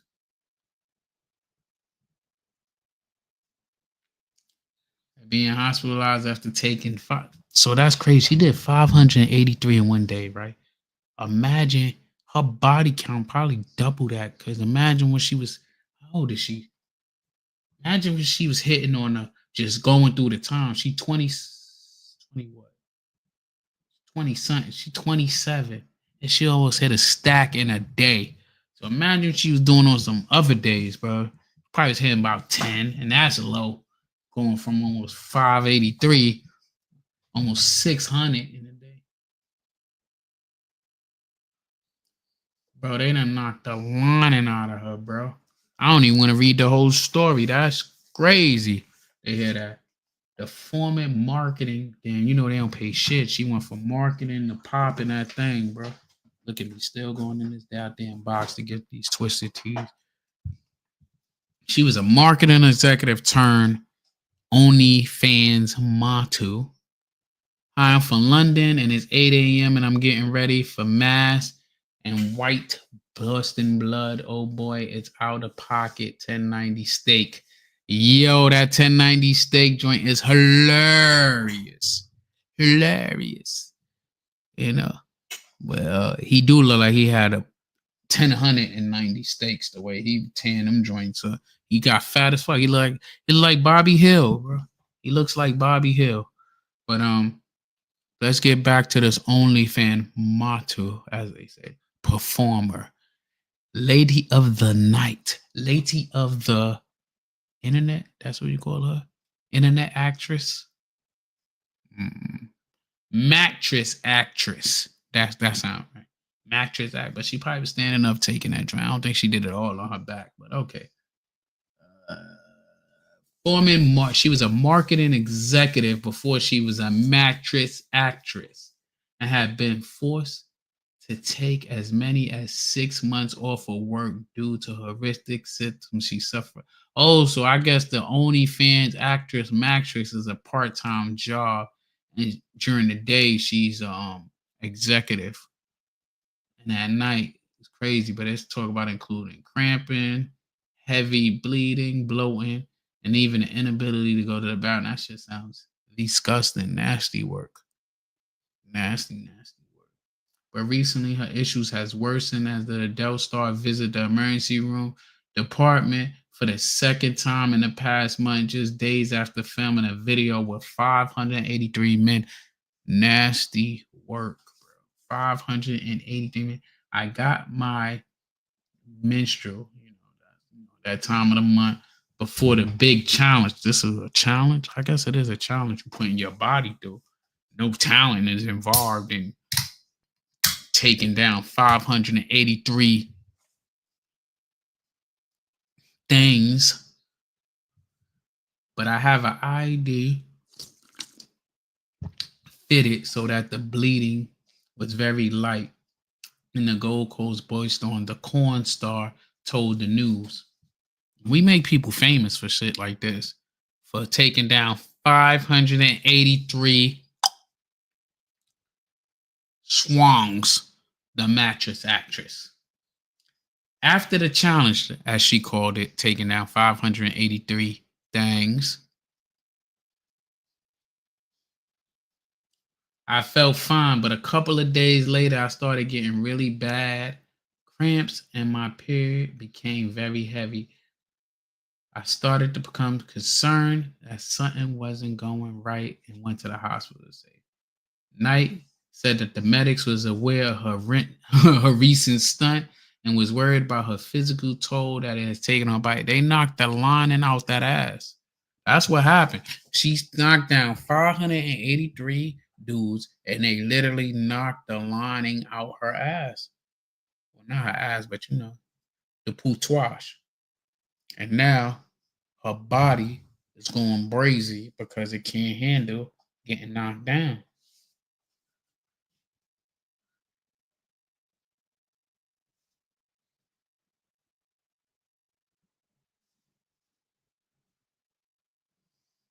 Damn, and they had masks on, so she don't even know the face that they look like.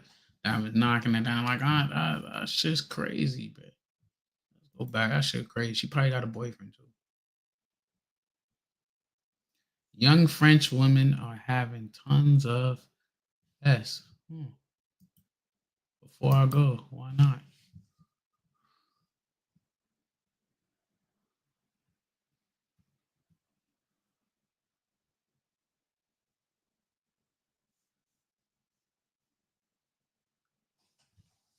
That's crazy. About to look up plane tickets over to France. I ain't been there in a couple of years. I ain't gonna lie, they was on there. They was a little aggressive over there. Fuck it, live your life. Live your life. Oh, I don't got Instagram, so I can't look at that. That shit crazy. We make anybody famous in I mean, she ain't in America, but we make anybody famous, bro.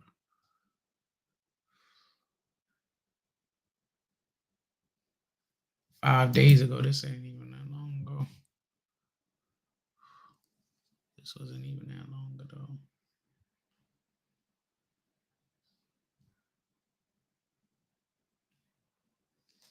Damn, I didn't even see the bro hit me back up. He hit me back up, motherfucker. Motherfucker, I'm shouting out his channel and shit. I know he work all night though.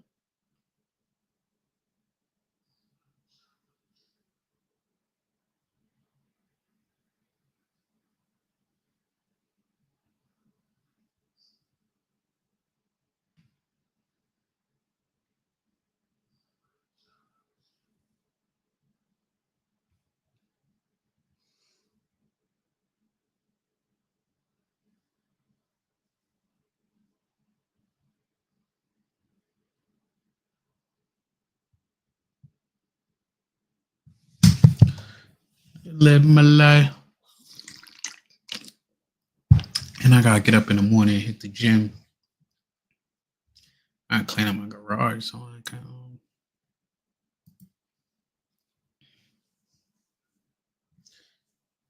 I want to know if that's right. She did all that. I want to know how much she got paid too.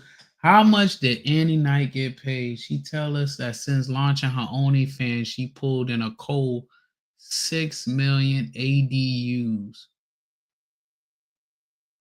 In just 5 years, she started off making $60,000 a year at a regular job, dreaming that one day of owning her own horn until she started posting on OnlyFans on the side for 2 years before her job found out and fired her, according to TMZ. I don't know how much is. I'm about to look up how much is fucking 6 million AUDs to US dollars.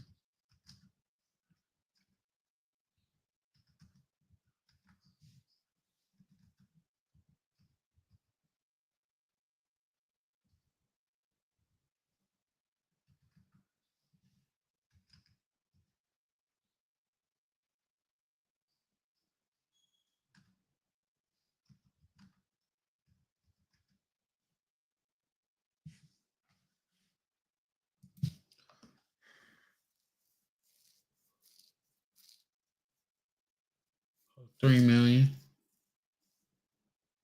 ain't bad. Almost 4 million she made. The equivalent.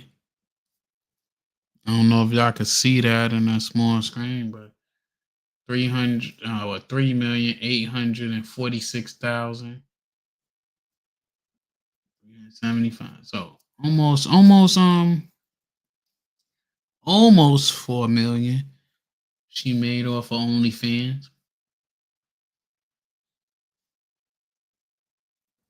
I mean, it put her in the hospital. They done knocked the lining out that poom poom. But yeah, I guess I don't know if it's worth it. That depends on you. I don't know, man. I ain't a female, so I can't relate. Check me out on Scoops. Check me out. You don't know what Scoops is? Go over to Scoops. Download that to your phone. It's a cool little app. It's like TikTok. And check out Uncle Mo TV on there, you know. Your guy been doing this thing on there. A lot of the things I made y'all even recognize who I was that I can't have on YouTube no more is over there. So go over there, check me out. Hit the heart button. It's back. I just dropped something the other day. Got a little 34,000 views on it, you know. I do my thing over there when the things wasn't thinking over here. I literally took my show from here to there, you know. But that's crazy. We're gonna go over. I got a list of things. I know Soul Sound, he hit me back, so he gonna be wild energized tomorrow. And I'm gonna be sleepy because I've been up messing with y'all till 3 in the morning. You know. You know.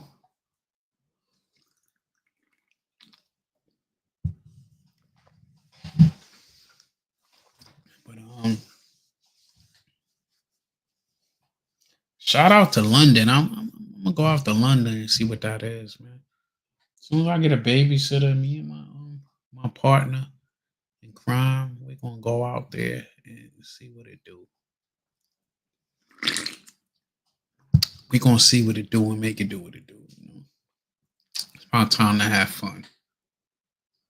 I ain't been having fun. I'm about to have fun. I'm about to go on a rampage. We're having fun. You know? But we gonna get into this topic tomorrow. It's 8 in the morning in London. Shout out to London. Man, I ain't fucking with you, Soul Sound, man. I see you over there on Rumble. I respect that you hit it up on Rumble. I hit you up. Bro. That we gonna get into that tomorrow. Later on today. That's one of the topics on the docket. The topic on the docket. I like that. Remember, I said that I might come back, man. That's gonna be a show title, the topic on that docket. And we're gonna talk about that. We're gonna get into it where I can get your point of view on that too. You dig? But we gonna go in depth on her. I'm gonna have to do some deep, a lot of deep went into her, but some research on her. We can see what's going on with her, bro. You know what I mean? We're gonna use we're gonna be on the other joint on the regular full screen, so we could put that up there. Not just the vertical joint. I was trying to get that joint going in the other joint, but I tried some new program that mixes with it. Now I gotta delete the whole damn thing because it keep crashing. But that's my guy. Like I told y'all earlier. Now that he in the building on Rumble, I gonna have to tell y'all the same thing. Another one like the other one. Goes to Strive to Soul Sound. Goes to Strive to Talk to Him TV. Goes to Strive to Mixed Vibes Only. No Glory. True Stories. On Instagram, goes to Strive to Mr. Swag 170. I think that's what the homie handle is. On TikTok, goes to Strive to I don't even know her joint, but I'm gonna look it up right now. My peoples.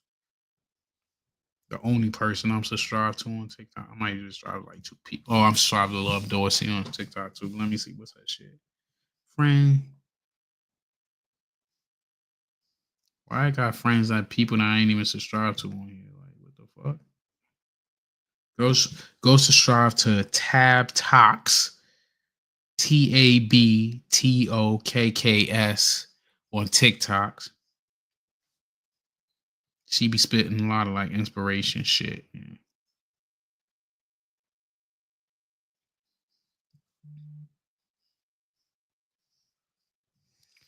Yeah. My boy said Cassie ain't got nothing on over.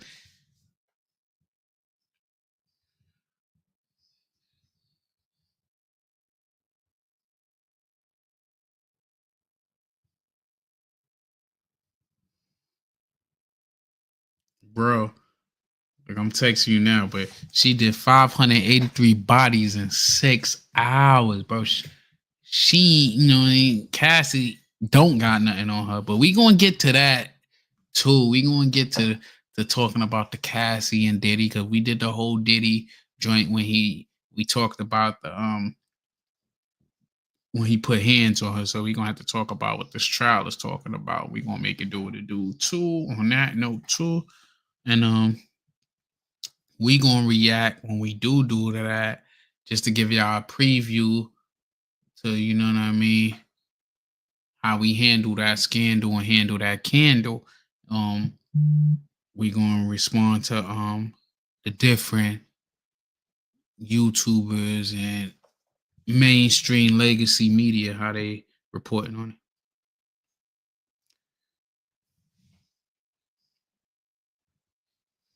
Like I tell you, bro, I did the math. I send you the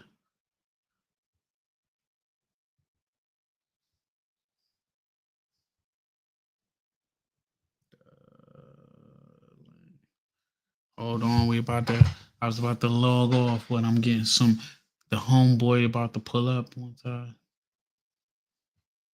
You see, invite him, send the link. Gmail. I'm sending it to your email now, bro.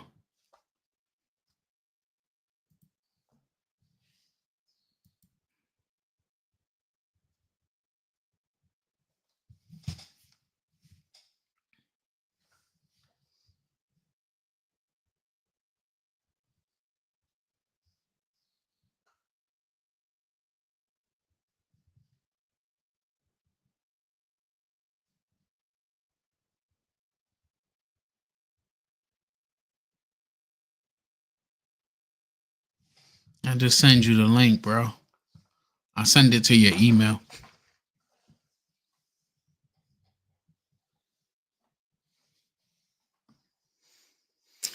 So I can have up to 10 people in this motherfucker. We'd be crowded.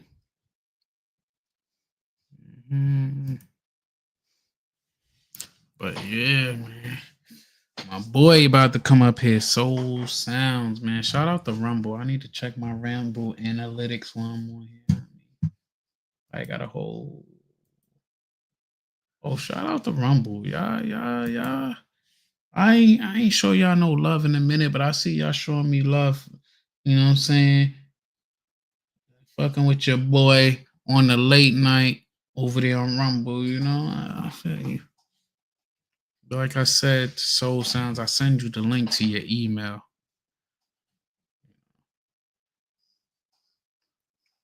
But handle your scandal, bro. My boys lost, bro. I'm tight, bro. But after first we've been my whole goddamn gone light. We went to the finals in '99. But this the furthest we've been in a long time, so I respect it, bro. I wish Melo could have took us there. You know, Melo was still my golden era there. You know, Brunson took us further than Melo, but he it is what it is, you know.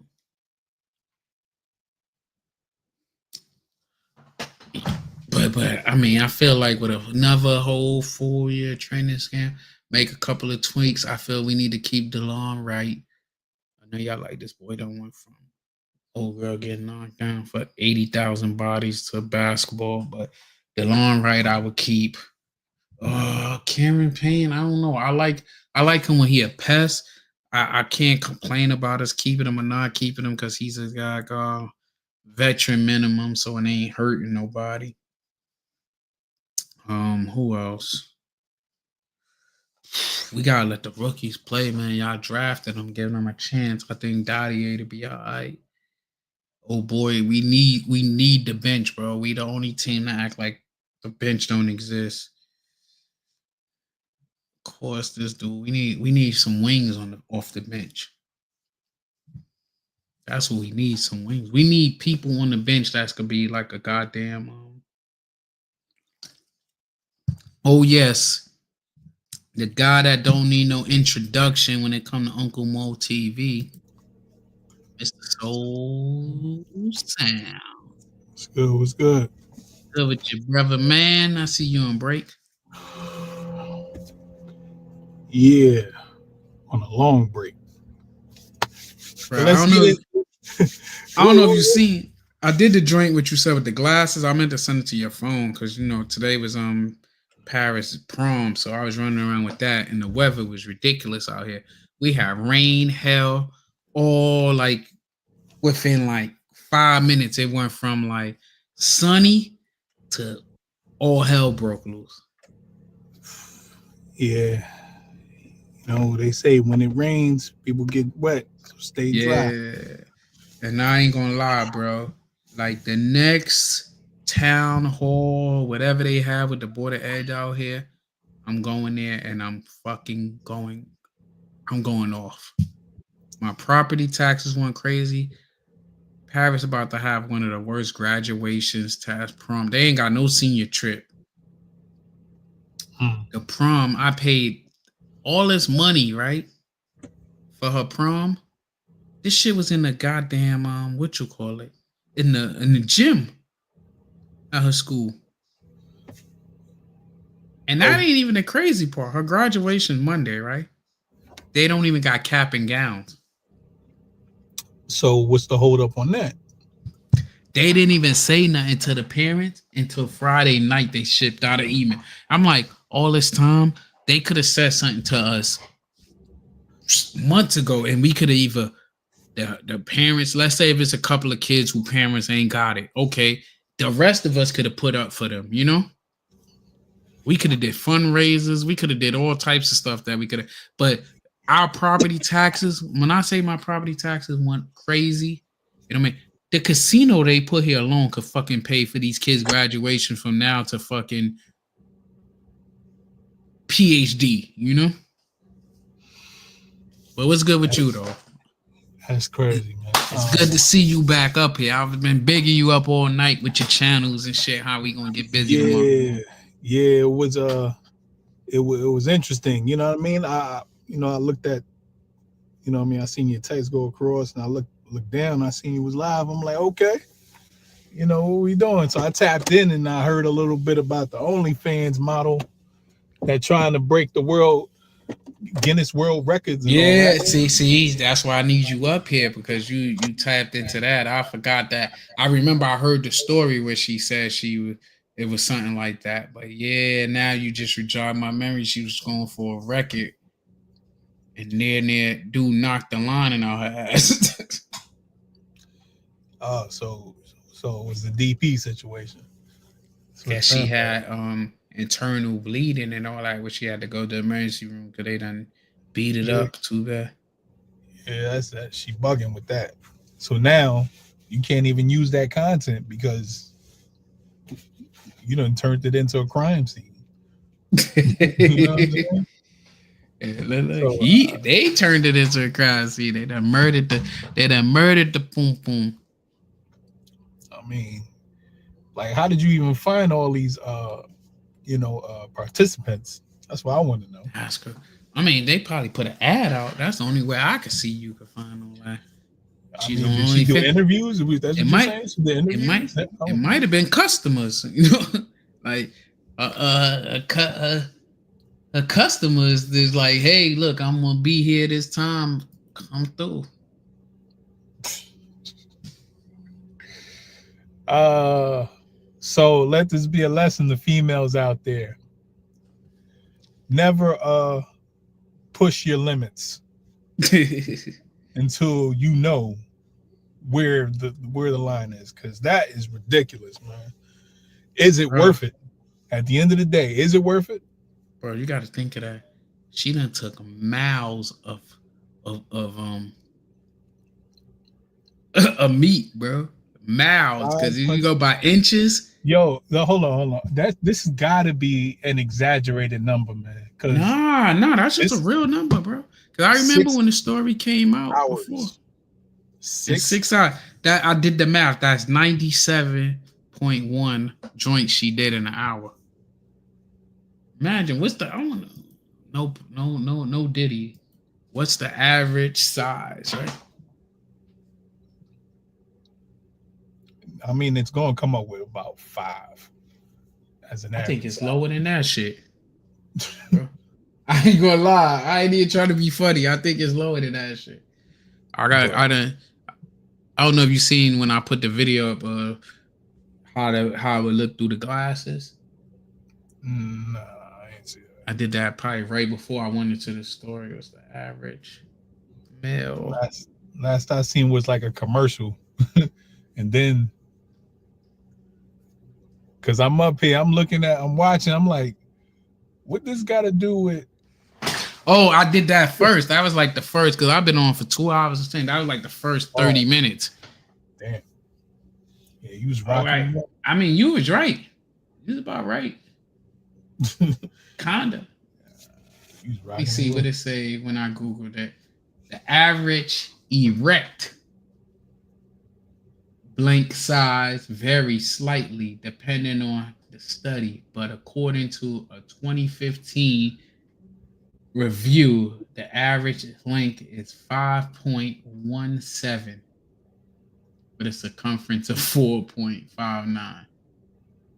It is important to note that penile size can vary significantly from person to person, and these are just estimates. So 5.1 inches is the average size of a Johnson. Ew. I'm proud that I'm a little above average. That's just wild, man. Look. Just think, 5.1 times, I'm going to do the math. Let's just say the average. We ain't even going to go because we know everybody wasn't average. You know, some was below, some was above, you know. 5.1 times 583. She took 2,973.3 inches of meat in 6 hours. See what? Wait. I gotta put on the glasses so I can ask Meta these questions. Yo, you look like Clark Kent out here, the black Clark Kent. No, that's crazy because that's exactly what Ash said. You see?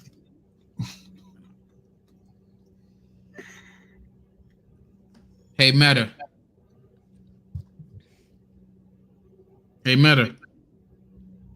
How many miles is 2,973.3 inches?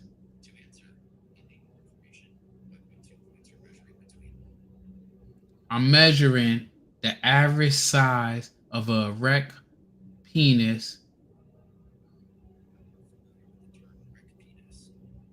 I'm averaging the. He said he's not familiar with the size of a erect penis, but yo, I'm measuring the. It's all right. Meta. I'm measuring the average size of a penis times 583.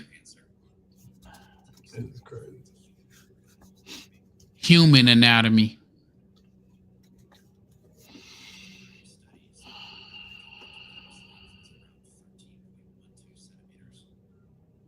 Can you tell me that in inches? Pause.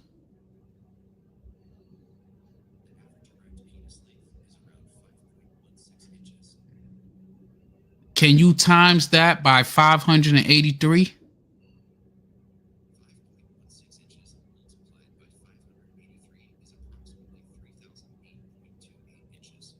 3,008.28 inches. Can you put that in the context of miles?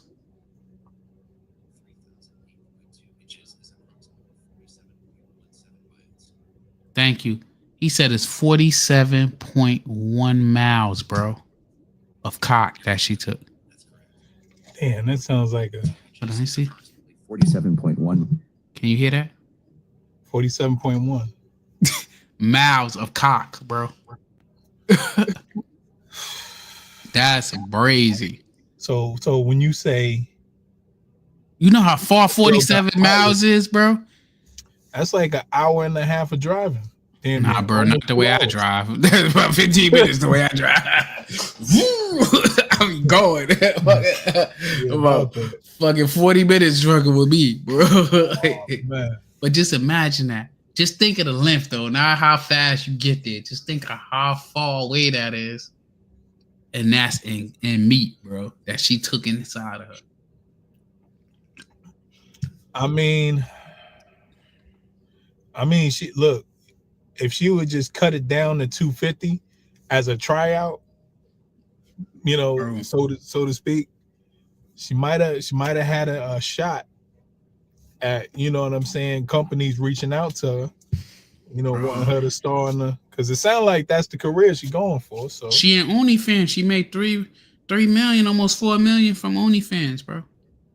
Well, she ain't gonna be making no money for a little bit because she out of commission. She had to go to the emergency room twice. Out of order. They said she had to go to the emergency room twice, bro. Look, I'm gonna show you the video on how that joint came out. Back to the stage. So the camera got This how it came out from the glasses. The camera. This is recording right now. My POV. Okay. I can see it. You know. Oh, that's the new monitor I got, but I ain't. Because when it's recording, the light is gonna be on. So that's the sensor right there. So the camera's on this side. Don't mind the cans, the empty cans. It's cool. I like it. The clarity. Yeah. It's like good. Awesome. Like I was bowling. I might put the footage up from when I was bowling, cut it up into a short. It do not show. What's that? 16:9. It only shows like the Reels version of it. But like I said, as long as it's recording, it could record up to 3 minutes. It's gonna have that light on. Nah, cause that's when I was talking to the joint before when I was recording before I pulled it up on here. I gotta give it some props. It do got what is that? Is that 4K or 5K? What's that recording? Clear. I mean, as much as they charge you, that bitch should be. I can't believe Paris. Like I didn't spend so much money on her. Goddamn. For fucking. I just can't believe the school don't have their priorities straight, bro. And it's crazy because it wasn't like that last year. 'Cause remember, her mom was working there last year. She said they rented like some hotel downtown, which we did a Christmas party for my job down there. It's a pretty nice. I think it's like Renaissance or something. It was a nice hotel that have like a it was a nice venue. And we did our Christmas party. Our shit was like some 2-floor shit. It was a very nice venue. Like it was so nice. I was mad I drove there that I should have just caught a cab there so I could have drinks because it's open bar. But it's crazy because I still can remember being on deployment and she was born and coming home and she was 4 months and my very first time holding her. Now I'm taking her to her junior high school prom. Time flies. And she costing me an arm and a leg for fucking get her hair done and her nails and everything. The price of having girls, man. And the crazy her prom, guess how long that shit lasts for? I would have thought at least 4 hours at the minimum. 6 to 8 o'clock, bro. I ain't even go. I barely went home. I went to Walmart. Where else did I went? I went and picked up some cologne and shit. I stopped at some fancy boutique store you might have heard of before. Ross. Yeah, I heard of Ross's before. I picked up. I went there to look for. That's why I stopped buying like my underclothes from like Walmart and shit like that because the amount of money you pay from Walmart, you could get name brand shit for cheaper at Ross and TJ Maxx. You could get Tommy Hilfiger and Polo and shit for cheaper. Yeah, you can get that shit cheaper at fucking Ross and TJ Maxx and Burlington. Then you get at Walmart, you paying like $25. You get that same shit for $25 over there. But I stopped by there to grab some socks and shit and seen some cologne. So I picked that up. But it's so funny watching my baby like grow up on my down. No, like I gotta save money because before you know it, I gotta buy her damn car. Or you could always pass her the ES. Nah, that's my baby. She ain't getting no Lexus. She getting a goddamn. I ain't giving her my Lexus. She getting a goddamn. You start off with a Honda. She get that Altima back there. Throw some cash into that shit. You know. Okay. Yeah, I mean, there you go. You know, going through the same thing. You know what I mean? You know, I was supposed to. I'm going to help to get. You know what I mean? Because she's saving her money, but I'm going to help her. Bro, that's the lies I used to tell my moms. Just help me buy that shit. That's wild, man. I remember when I first man, when we was growing up, we didn't get shit. We barely got food. We barely got food. Growing up in the Bronx, we didn't get shit. Now look at us. We're in a position that we could get our kids cars or shit when they graduate high school. But times changed, because think about when we was coming up in the 90s, early 2000s. Graduating from high school was a I think with the year I graduated from Morris, there's only 3 of us that I know from the hood that graduated, bro. And God bless the dead, my son Pop died like a month later, if it was even that long later. And he was the most out of all of us, 3 of us from the hood, he was the most that wasn't in the streets or wasn't into nothing and got killed at a party. I seen that bitch ass motherfucker who he went out to Brooklyn, went to the party and got shot over. And shit. He got killed by a 22. He got hit with a 22 at a party and died. They couldn't dig it out of him. It traveled through his system. Man. My son Pop was not even that type. He was a ladies' man. He was not even a in the streets and all that shit. Out of all the cats, I probably was the only one out of the 3 that graduated. Me, shout outs to my boy Joe, and my God bless the dad, my boy Pop. Like I was the only one that was really like knee deep in the streets. Shit, I wasn't even knee deep. I was shoulder, eye level deep in the streets and shit. Pop wasn't even ankle deep, man. I remember when I was getting some money in the streets, I bought a Vanton off of him. Do I still got that Vanton? I think I still got the Vanton I bought for. I don't know if I got that Vanton I bought off of. I don't fucking know. I bought a Vanton off of him. I think I bought one off of Joe too. I don't know which one I bought off of who. I think the one that I bought off of Pop, I sold it to one of the homies that's now the highest goddamn enlisted rank in the Air Force. My son, he on deployment though. Life, you know what I mean? Life is funny like that, man. And it's always an unexpected. It's always the motherfucker that don't deserve it. That's the crazy part. The motherfucker that don't deserve it is the one who get the shit into the fucking deal. Happens a lot. My nigga said, DMX said, life is funny like that. Bug the fuck out. Goddamn niggas disrespecting me.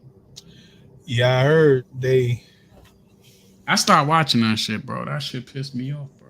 I felt like when I seen they wasn't playing with no energy, bro, it's like they gave up. They ain't even try, bro. That's the part that give me like, you supposed to give it your all. Like last year when they lost, they gave it their all. The motherfuckers were broken into pieces. This year, the niggas like, I'm ready to go to Cancun. So who was benched? Because there's a reason why they didn't even get benched. They should have benched them motherfuckers.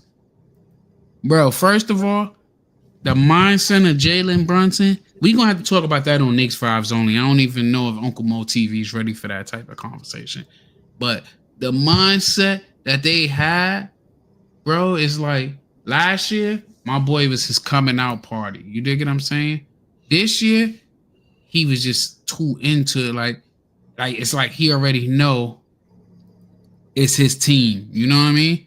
So he gonna do what he do when he wanna do it. However, like everything's around him. He's the golden child. His pops is one of the coaches and shit. Karl Anthony Towns, y'all made that trade. We lost our toughness this year. Everybody that was like tough, besides Josh Hart, because Josh Hart is a goon, but like everybody that was tough that we had before is gone. Like Julius Randle. Julius Randle, his main problem with basketball is in between his ears. Like he's mentally not there. You know what I'm saying? One of the guys that was with us that was our tough backbone, I felt he was acting a little bit last year. He was being an extra, was Isaiah Hartenstein. He going to the NBA finals and shit, which 9 out of 10 ain't gonna win a ring. So he made the right choice going off to OKC. But like DiVincenzo, he's not a goon, but he's gonna stand up for himself. We traded him for Karl Anthony. I don't say that we need to get rid of Karl Anthony Towns. I say we need to get rid of OG and Anunoby. That everybody, like I know I'll probably get killed because I'm like one of the only few that's pumping that agenda that we need to get rid of him. But I feel like for $212 million, and then we paid up extra because he was in his feelings about us trading for Mikal. Get him the fuck up out of here. Especially if it's for somebody like Giannis. If we could get the Greek Freak, fuck all of them. Get them all out of here. Give me the Greek Freak. And it ain't even that he's a 2-time MVP. It's his attitude that I like. Like when he lost, he took that shit to heart and he was in the gym. He worked on his skills to become who he is, you know? And I feel like we need somebody that's going to be in the locker room. Like we don't have a leader in the locker room in the Knicks. We have motherfuckers that feel good about each other. Like I feel who's the leader ain't the best player, which it shouldn't matter. But like Josh Hart, he's a bully. So I feel like he be bullying them. But if you cool, if you are the bully, but your best friend is the goddamn person who needs to get bullied, so he ain't getting that foot in his ass like he should. You know what I mean? Like not saying that bullying is cool, but make bullying great again. But like the dude who he needs to be telling him about himself to hold accountable, I don't feel nobody's holding him accountable. You know what I mean? That's what it look like. Jalen Brunson. Jalen Brunson is he's a great basketball player. I ain't even gonna take it away from him and say he's just a good basketball. He's great basketball. But I also feel like nobody's holding him accountable for being. I don't feel like nobody holding him accountable for when he fuck up. I don't feel on my guys, and I feel like the Knicks set him up like that. His godfather's the fucking president of basketball operation. His fucking pops is one of the coaches, and like I feel it's bad coaching. I feel like this whole series lost off of bad coaching and not enough heart out there, you know. And the bad coaching started from before the playoffs. You know what I mean?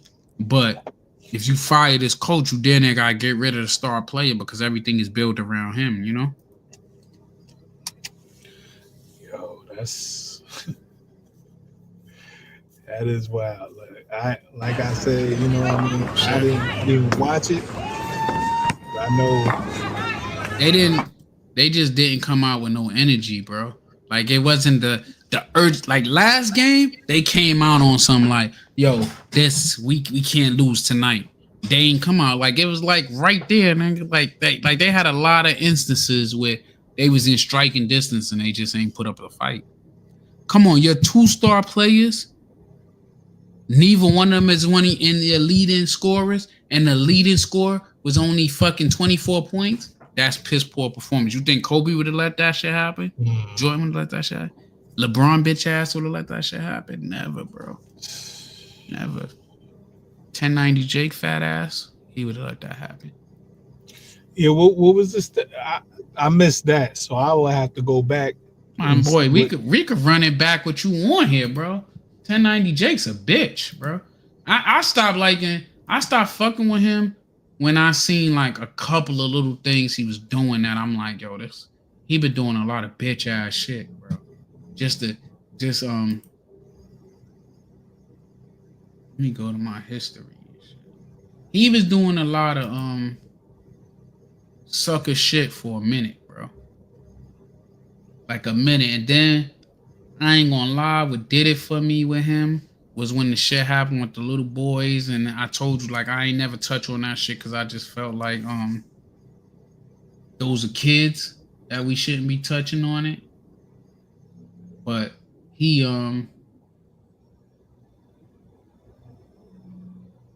definitely, I'll touch on that joint. Why you me?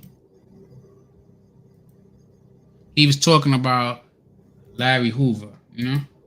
So it's a YouTuber that I started following recently within the last, I think it's about a week or whatever, you know, called Point and Shoot. But he be coming at what's the name of them boys?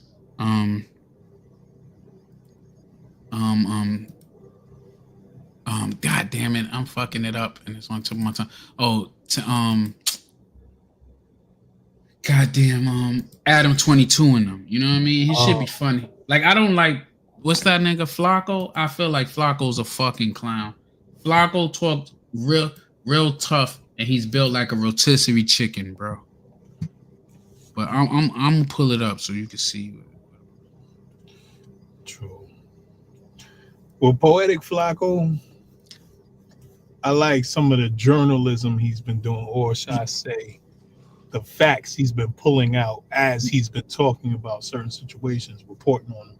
You know why I don't like Poetic Flacco? Because first off, you ain't from this cultural background as a lot of us. Like somebody like me and you that have been courted on and initiated and shit, we could speak on things because we went through shit, came out of it, changed our lives and shit. He's a fucking clown.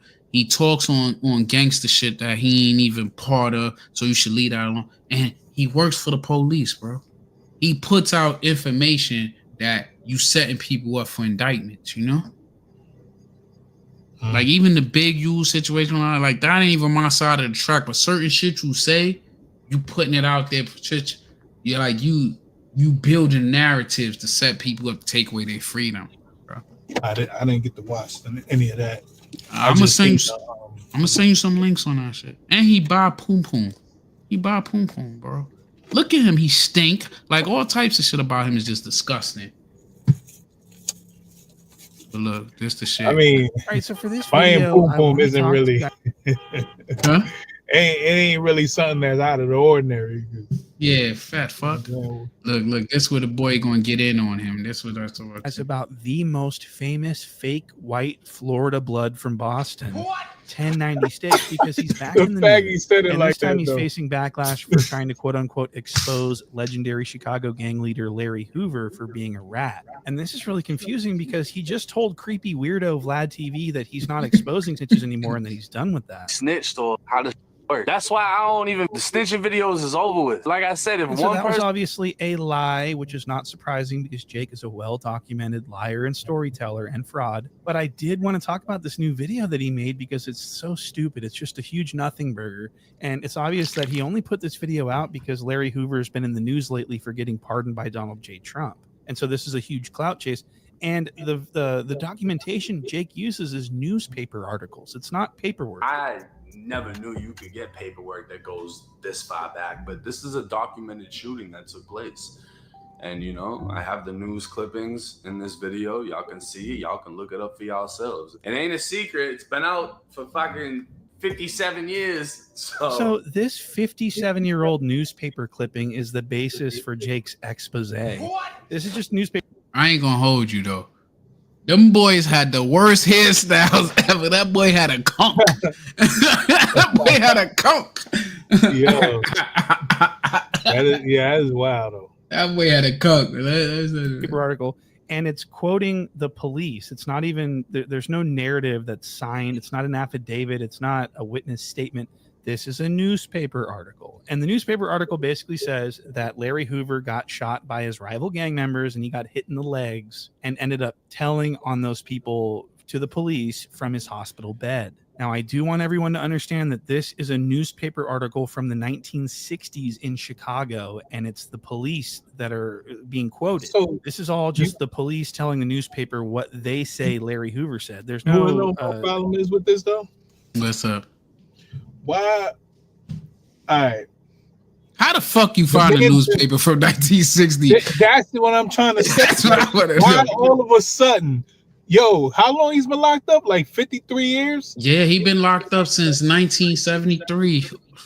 All right, so what happened? Where was this the whole entire time? Why is it right after he gets a pardon? Bro, I was born in 82. I was born in 82, bro. My mama was born. It sounded like somebody trying to get him took out. That's what it sounded like. I heard it was whack. I heard it was whack, but I also heard that whack was defending him and saying that this is bullshit. So I don't, you know what I mean? I don't know. But look, this is what I can tell you. I know they never wanted to let him out. They kept denying his bail and all that. All right, cool. So he got pardoned from the federal. So now that just leaves state. So they got to send him to, deal with the state bid in Chicago. But that's my thing with that. I think he can. I think he have a good chance with the state on some. This motherfucker old as shit, bro. No disrespect to the old man, but you gotta think it costs money to keep him alive at this point. You know what I'm saying? Like health issues, all types of stuff that they could at least give that man a compassionate release. Like they're literally at the point they losing money by keeping him in jail. You know? What, he 50? He did 53 years. How old is this motherfucker? Like 80?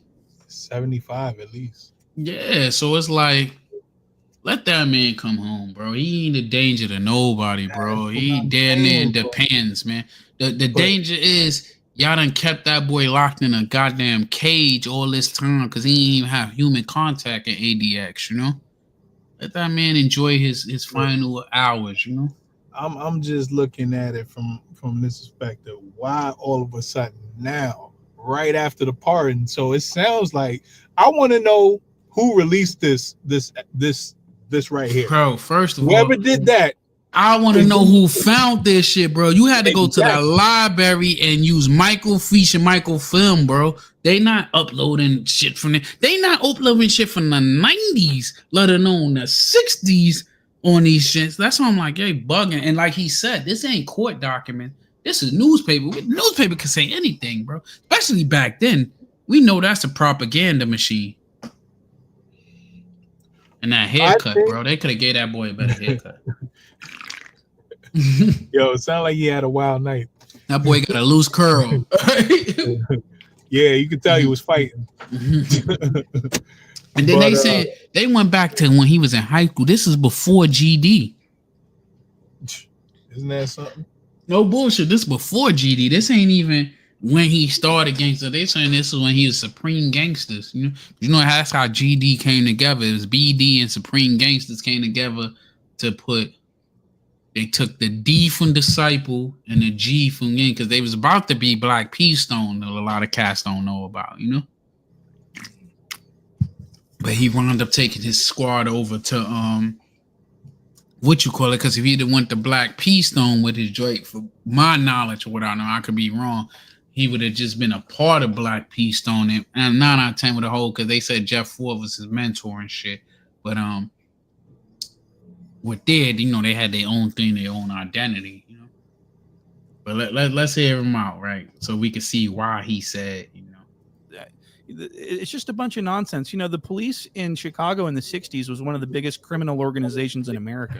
You know, the corruption in the 60s with that department is insane. They're not credible at all, and I don't understand why we're even talking about this. And this shooting happened in the middle of the fucking day in the principal's office.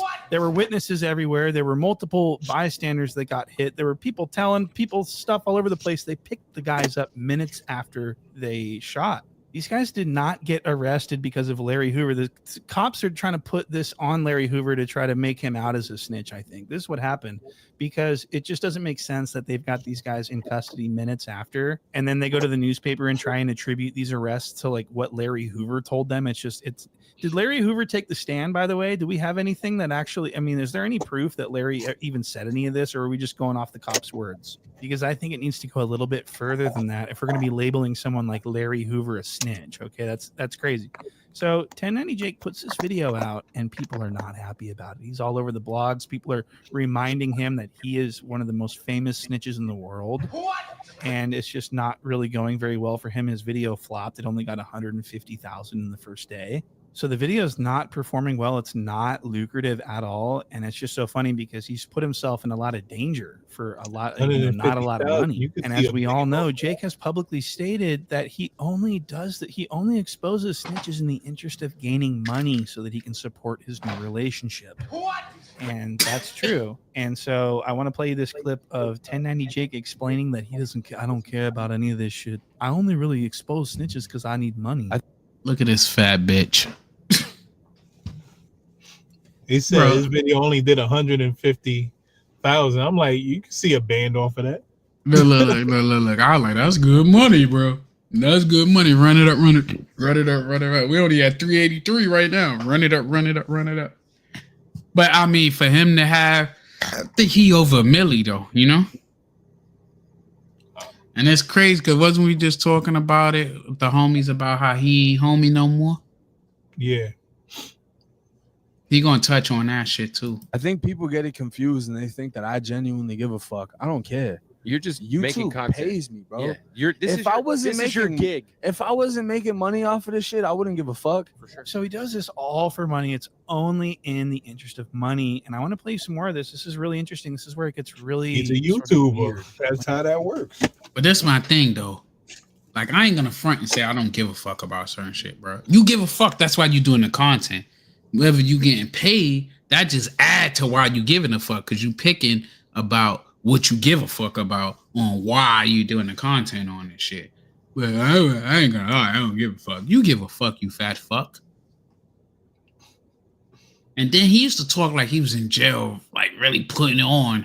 And then when you hear about it, this thing, like he gonna point out how he's full of shit with all that shit. That he ain't putting no work in. He's a fat fuck.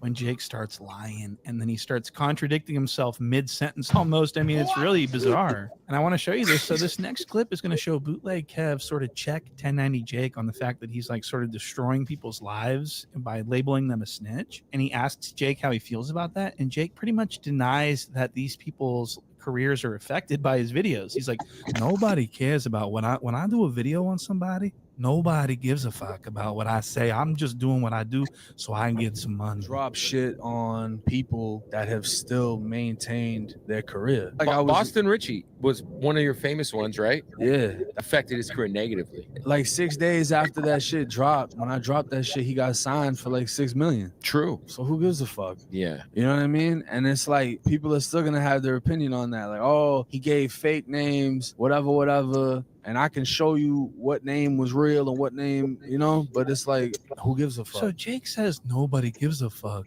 So that, okay, so what he's saying is that when he makes a video about someone labeling them a snitch and getting millions and millions of views and ruining their image, that no one cares about it and that it doesn't really affect the person's career. Now, I want you to pay attention to that. Jake says nobody cares. No one gives a fuck about this. So he's saying that when someone gets labeled a snitch, no one at the end of the day really cares, and that it's not, people are still going to listen to their music and everything else, right? Okay, so minutes later, Bootleg Kev asks Jacob if there was ever a time when he had paperwork on someone labeling them a snitch that he decided not to make a video about. And Jake says, yes, there is someone that I decided not to make a video about, even though they are a snitch. And listen to the reason why he didn't make the video. Have you decided to not expose somebody for whatever reason, even though you have shit where you're like, maybe? Yeah. I got a interrogation video on a big rapper. Why haven't you dropped it? Because I know what it's gonna turn into. The thing is, no disrespect. I know YouTube might, you know what I'm saying, feels like, how he a big rapper? I don't know one fucking song from this dude. You got information on a motherfucker you scared was gonna pop your top. That's what it is, you know? A big rapper, I don't know one motherfucking song from this dude. Got information on a big rapper. He talk about Big Sad. You know any, oh my god damn. You know any songs from him? I heard of him just for, YouTube streets, but I can't tell you one song about him. Nah, I don't know nothing. Unless he got a feature with like somebody known. I don't really. Nah, not even on the.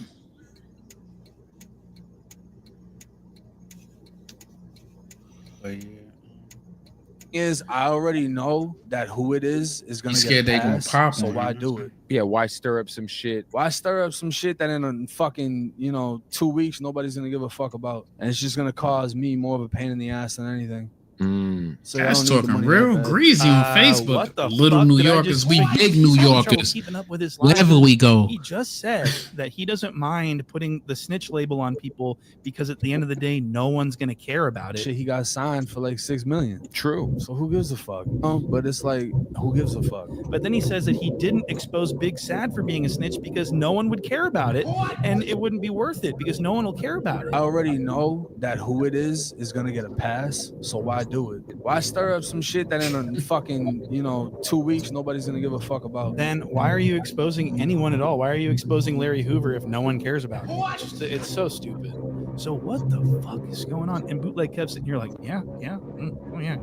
But what he's Okay, thinking Mike looked is, like a man, this hookah. guy's stupid, and but he doesn't want to dig in. He doesn't want. He's non-confrontational. This is probably why he has the #1 hip hop podcast on the West Coast, because he doesn't like dig into people and like really put people on the spot. But he knows that Jake sounds like a fucking idiot right here. So I just wanted to show you that. Now I do want to move on to this next clip. This is going to be 1090 Jake for the first time letting the world know that he is no longer a blood and that he has dropped his flag and he is an official dropout. Okay, this is really interesting. Look at this. Like you brought up, I'm a white blood. None of that shit's on my Instagram anymore. All the pictures are taken down. All the fucking I turned. My glasses done went to 15%. I guess that means you won't be using them, buddy. I think I got the damn case inside the car. Keys right here. Are you charging USB-C or something like that? It's the fucking you just put it inside the case. It's like a leather case you put it in. And 30, and I was just like, this shit doesn't serve me. It Listen to this part, bro. Brotherly love overriding oppression and destruction. I'm broke, you're broke. We come together, we eat. Wow. So see, I got a real fucking problem with that, bro. So you spit out our shit out there, right? You know what I mean? But then you say you broke, I'm broke, man. We was kids when me and you got involved, you know what I mean? If we gonna be realistic. We was kids, 9th graders, shit like that, you know what I mean? We wasn't broke, we wasn't poor. We huh? Like, I don't even think we started 9th grade. Yeah, I'm gonna say I don't know if we was 9th grade, but we know we was beyond. We was children. We can admit that, 8th grade, whatever. We was teenagers, same age as our middle kids. You know what I mean? But we wasn't like, oh, we're broke, you're broke. So we got down with that shit because that was something we wanted to do, and then we got into our religion became gangsterism and shit. Not glorifying that for the outside world or whatever that shit, but we, because he said he 30 and he just now dropping his flag. We in our 40s, mid 40s. Well, not mid 40s, right? We ain't mid 40s yet, but we in our early 40s. You know what I mean? We are the ones who, if we think about it, we was what? We in a unique stage in our putting that in, because we are what? I mean, yeah, of course that, but I'm trying to say, as far as generational with East Coast bloods, we are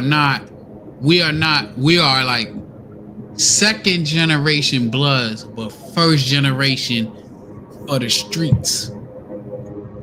You know what I'm saying?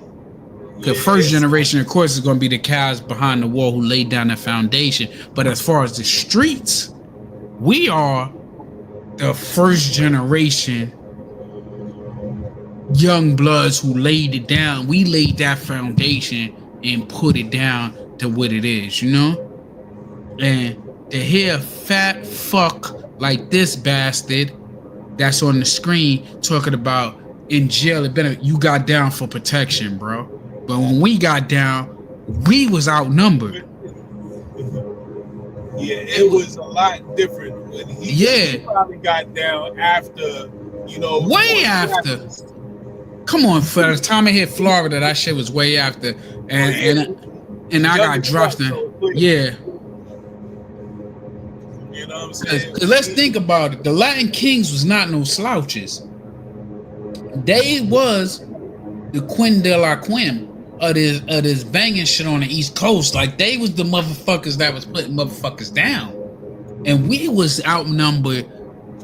What? 100 to 1 before the war. You know what I mean? Then when the war kicked off, we wound up getting the upper hand when we won that.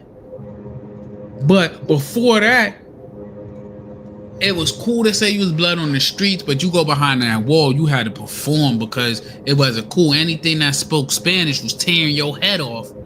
That you had to be damn near savage to survive that. You know what I mean? Because you knew you was going to get caught by yourself. It wasn't even no ifs, ands, buts about it that you was going to be on the shit end of this deal. You knew you was going to be that, and how was you going to perform for that? And the big homies, what they told us, we got jumped in, we did our thing because we knew we was going to get caught out there slipping. Not even slipping, we was just going to be outnumbered, bro. No matter how on point we was going to be, we was going to remember.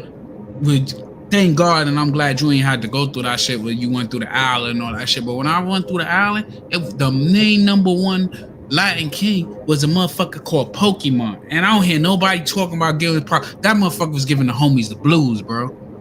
He was popping on everything, bro.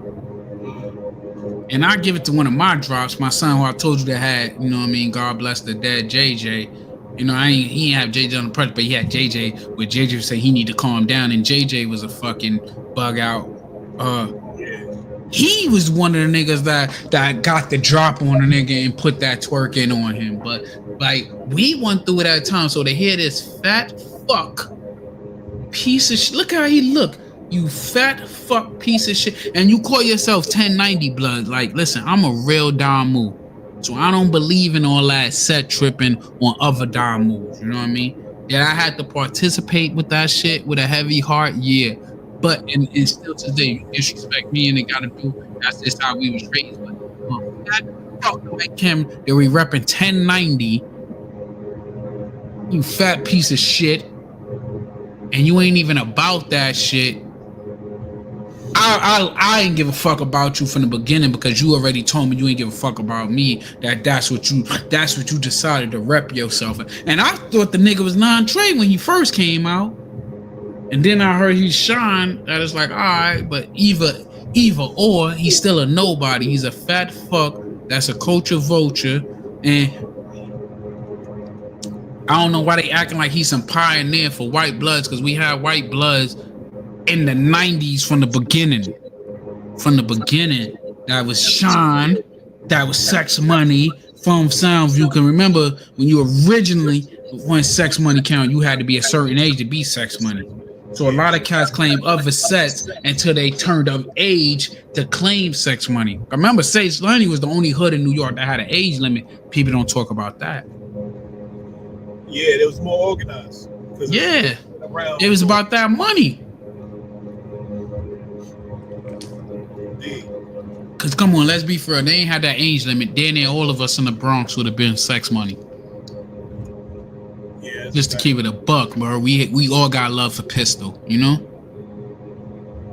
That was our standard of banging, was Pistol.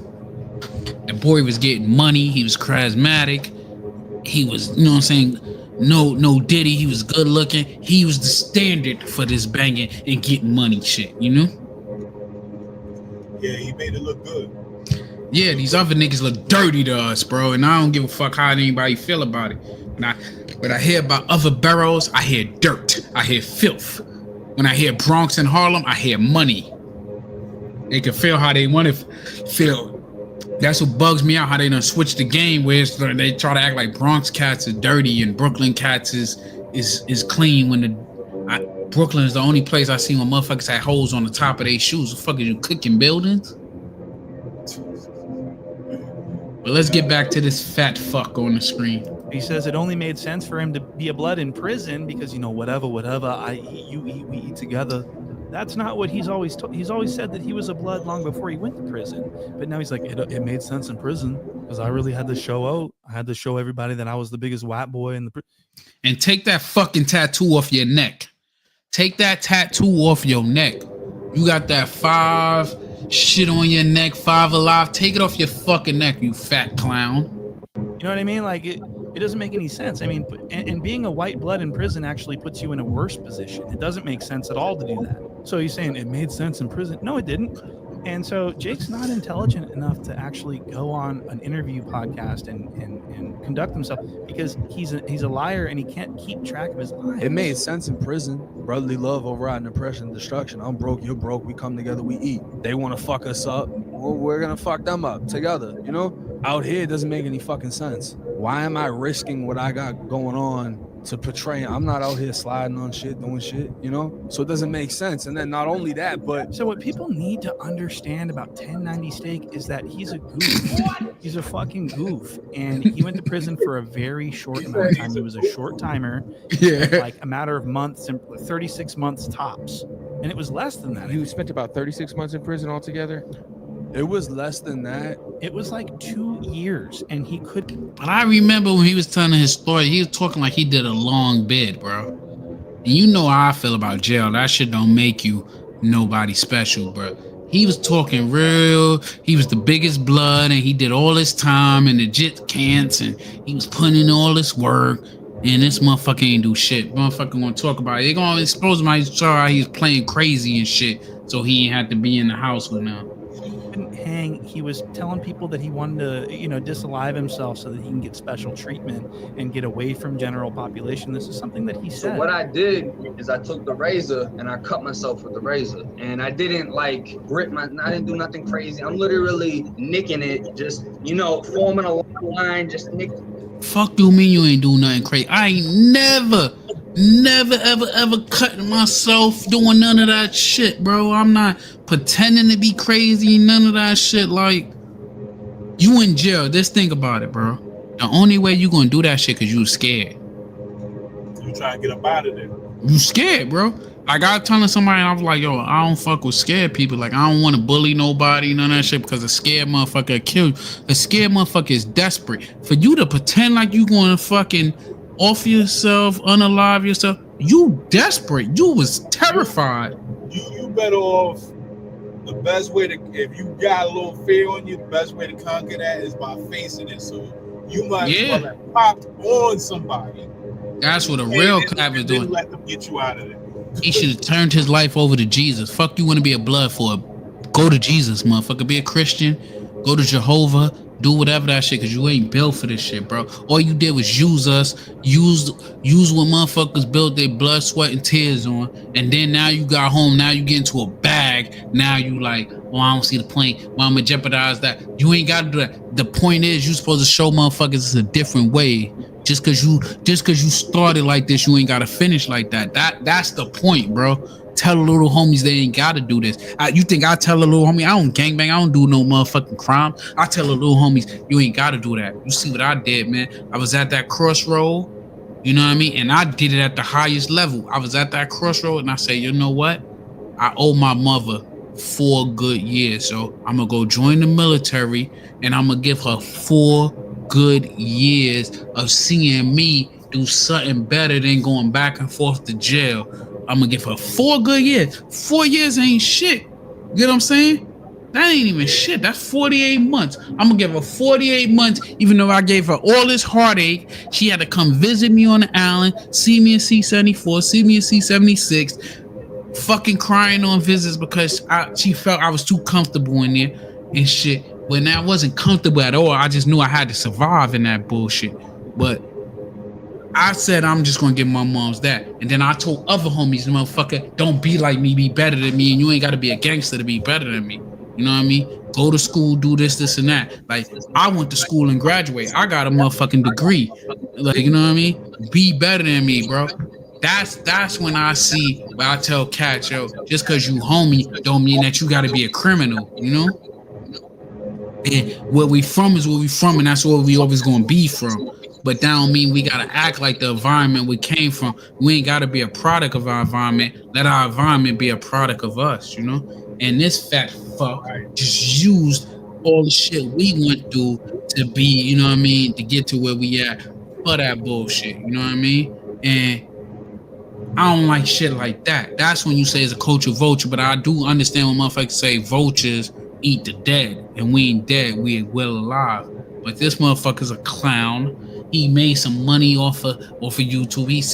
He probably seeing about 20 racks a month. So, and that's at the bare minimum. He probably seeing way more than that. So now you too good for the shit. But you was just kissing some dirty ass Brooklyn niggas ass a couple of months ago, less than 6 months ago. You know what I mean? And if any of y'all from Brooklyn feel any type of way, y'all already know what it is with me. NYB, Miller Tom. So, well, I'm not Miller Tom, but you already know that's what I'm on.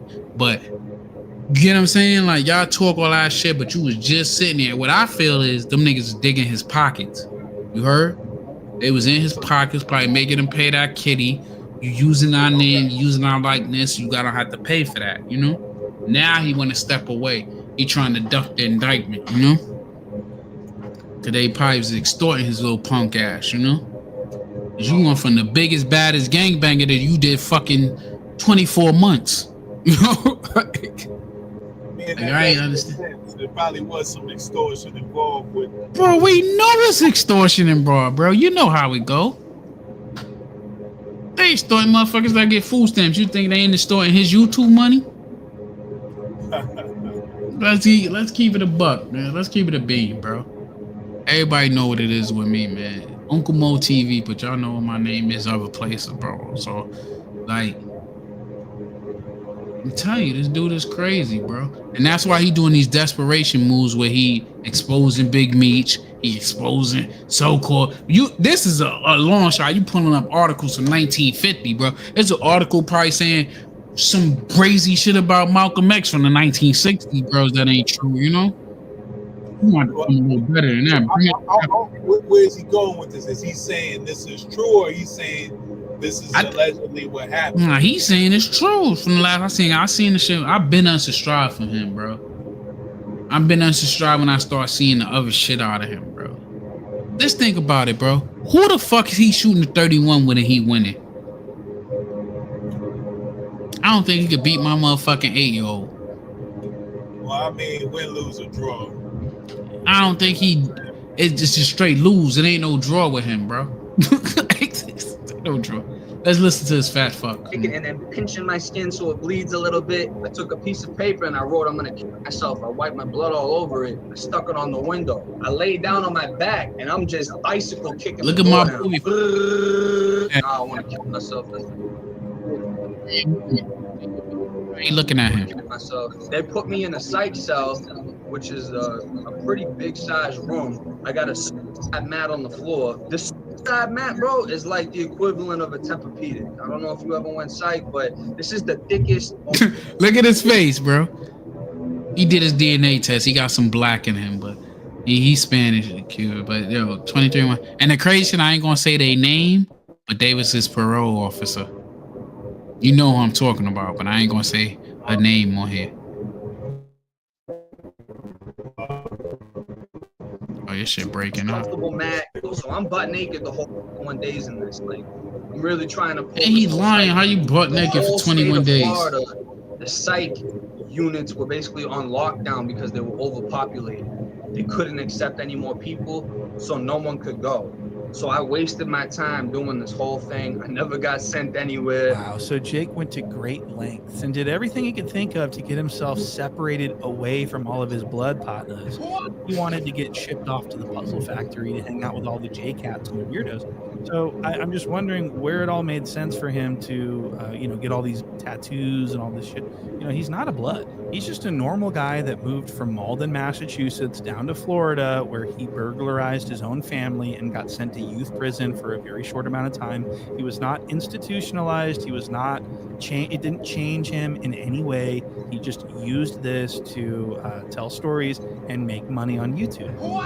And he's losing interest in this persona because this new girlfriend that he has wants him to be a country boy. She wants him to, wear jeans and shit kickers and wear a cowboy hat and comb his hair and everything. This is this new direction that Jake's going with his career. He's going to be a country boy. I'm good. How you doing? Yo, it's crazy like seeing you without a hat. Like the last few interviews I've seen, I'm like, yo, you like without the tattoos, like you know what I mean? Like you look like you could sell mortgages, bro. Yeah, you think so?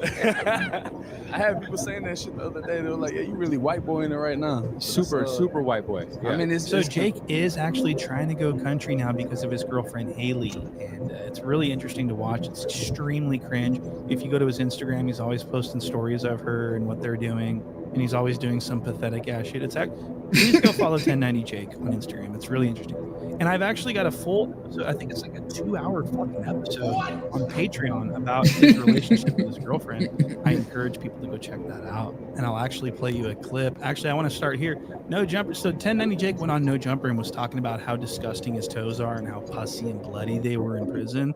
And I was like, oh my God, he's got disgusting fucking toes. My toenails were fucking infected from the last prison because of the small ass boots they gave me. So my shit bleeding, pussing. I can't walk. Medical basically told me to go fuck myself. They're not treating me until I get to the next spot. So I can't move. I can't run. I'm basically stationary. So when I get hit, I turn around.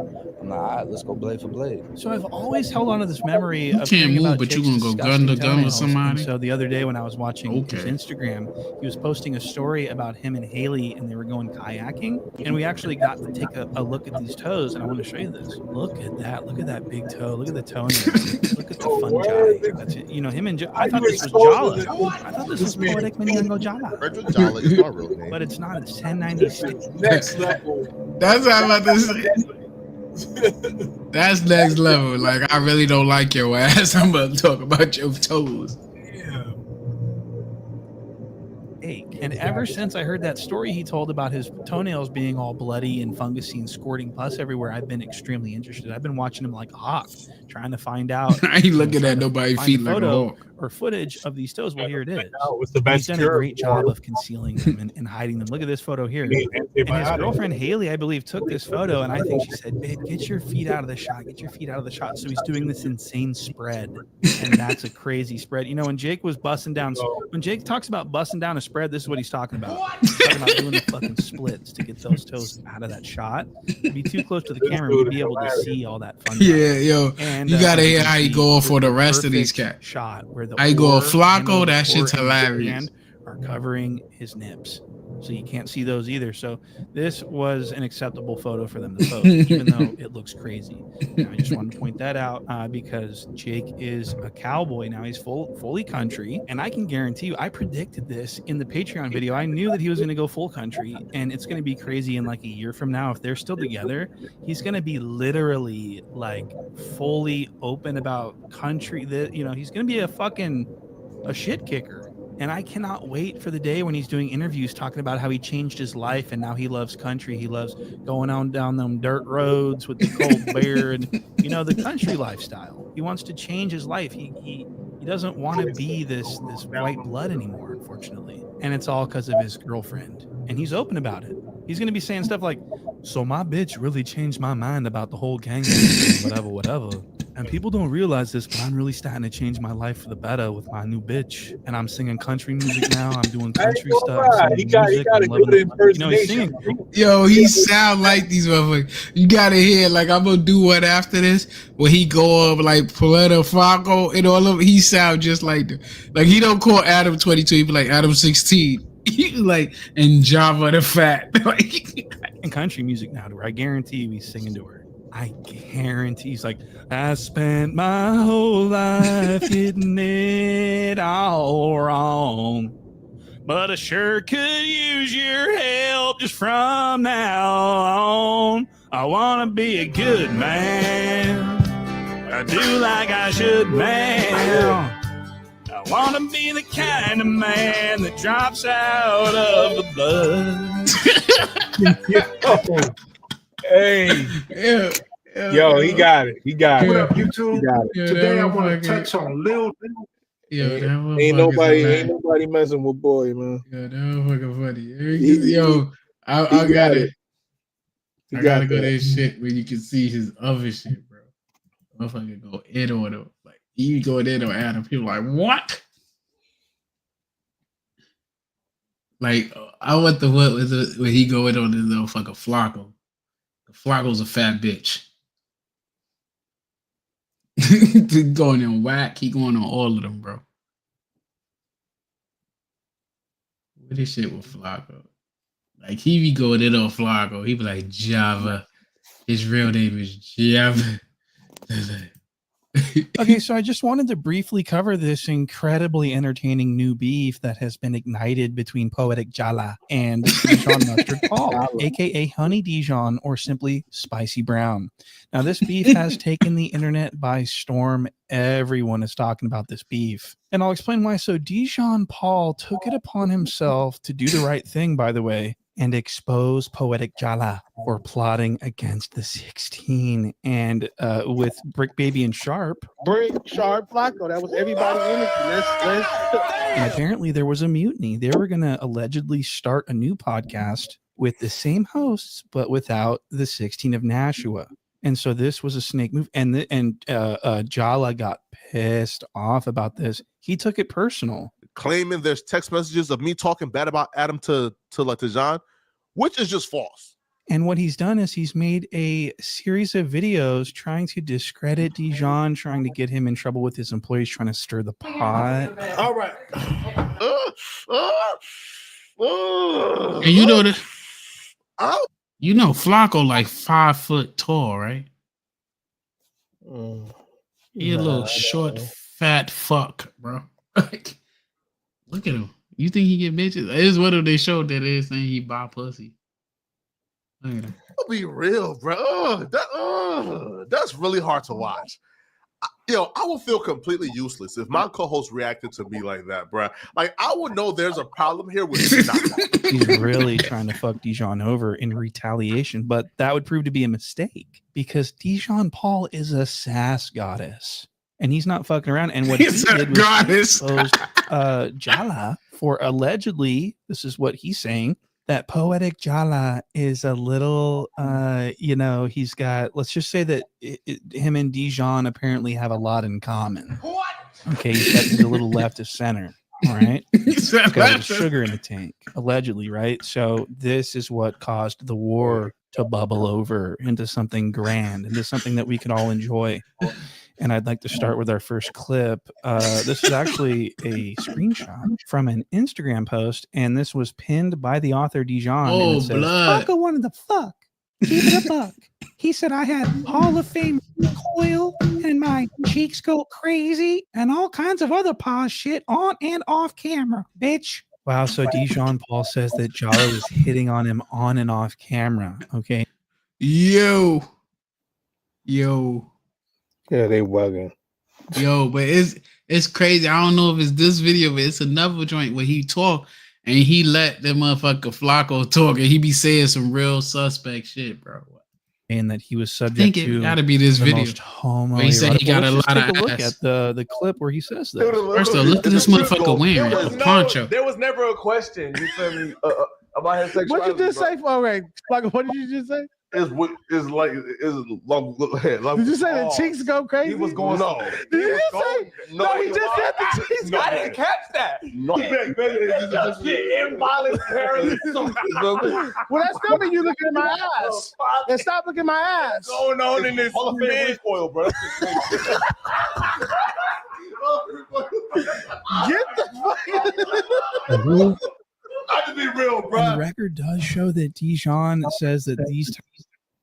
When is that shit ever appropriate for a straight man to say? Not at all. But you know what I mean? Like, look, I don't know what kind of relationship they got, but clearly, Nah, nigga. No, me and you been friends 30 years, motherfucker. We ain't never like we don't got that kind of relationship. we ain't never gonna have it either. Exactly. And that is perfectly up to like where I'm trying to go with this. Like I ain't trying, you know what I mean? So you say they both fun boys.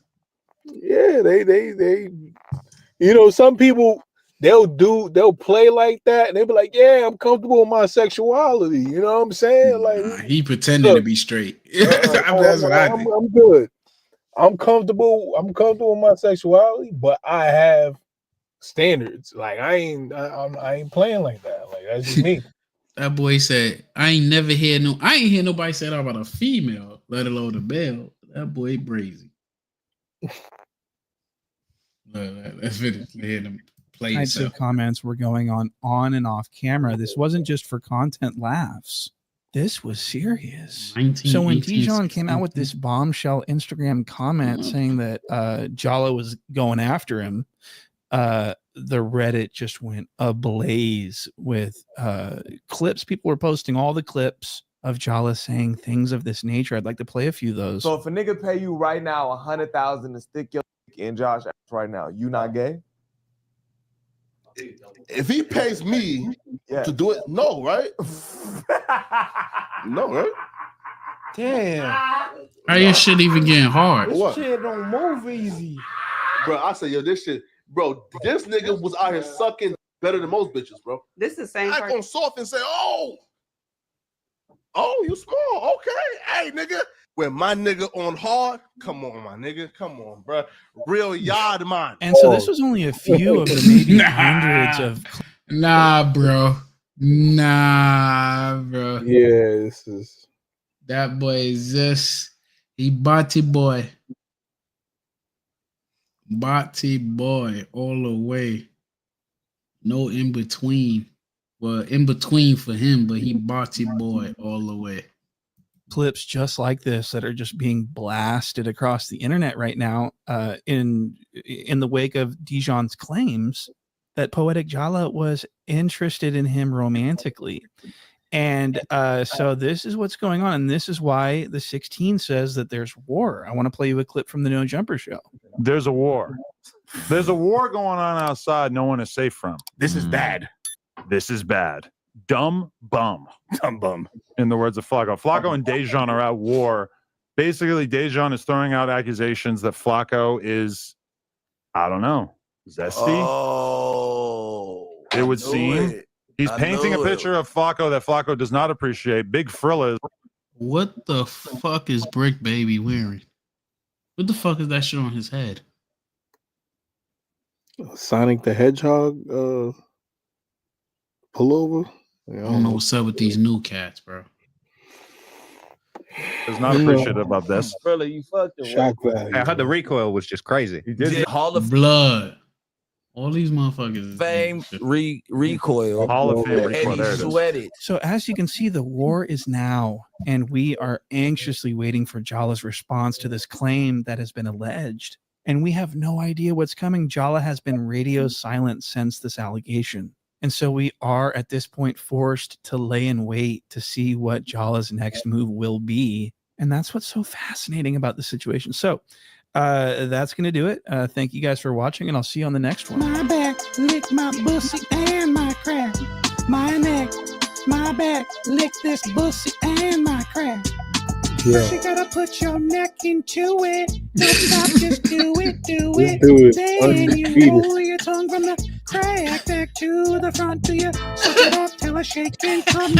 Make sure I keep busting nuts all over my face. Yo. Slow His hit editing comes skills from a is thug. crazy. The best head comes from a thug.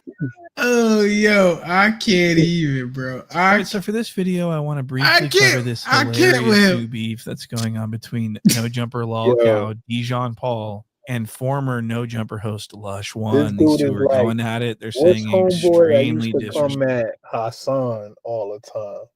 Which one? You got so many people. Damn, what was his name? Senfu P? Was it?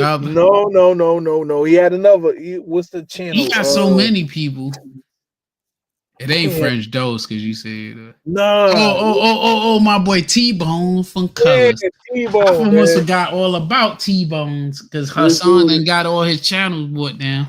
This dude is the white version of T-Bone, man. Nah, this dude is hilarious, bro.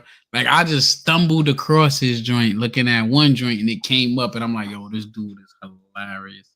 Yeah, T-Bone from Colors. Yep. He stay coming at Adam. He'd be like Adam 16, and I forgot what he called out again. He'd be like Flacco. You know he's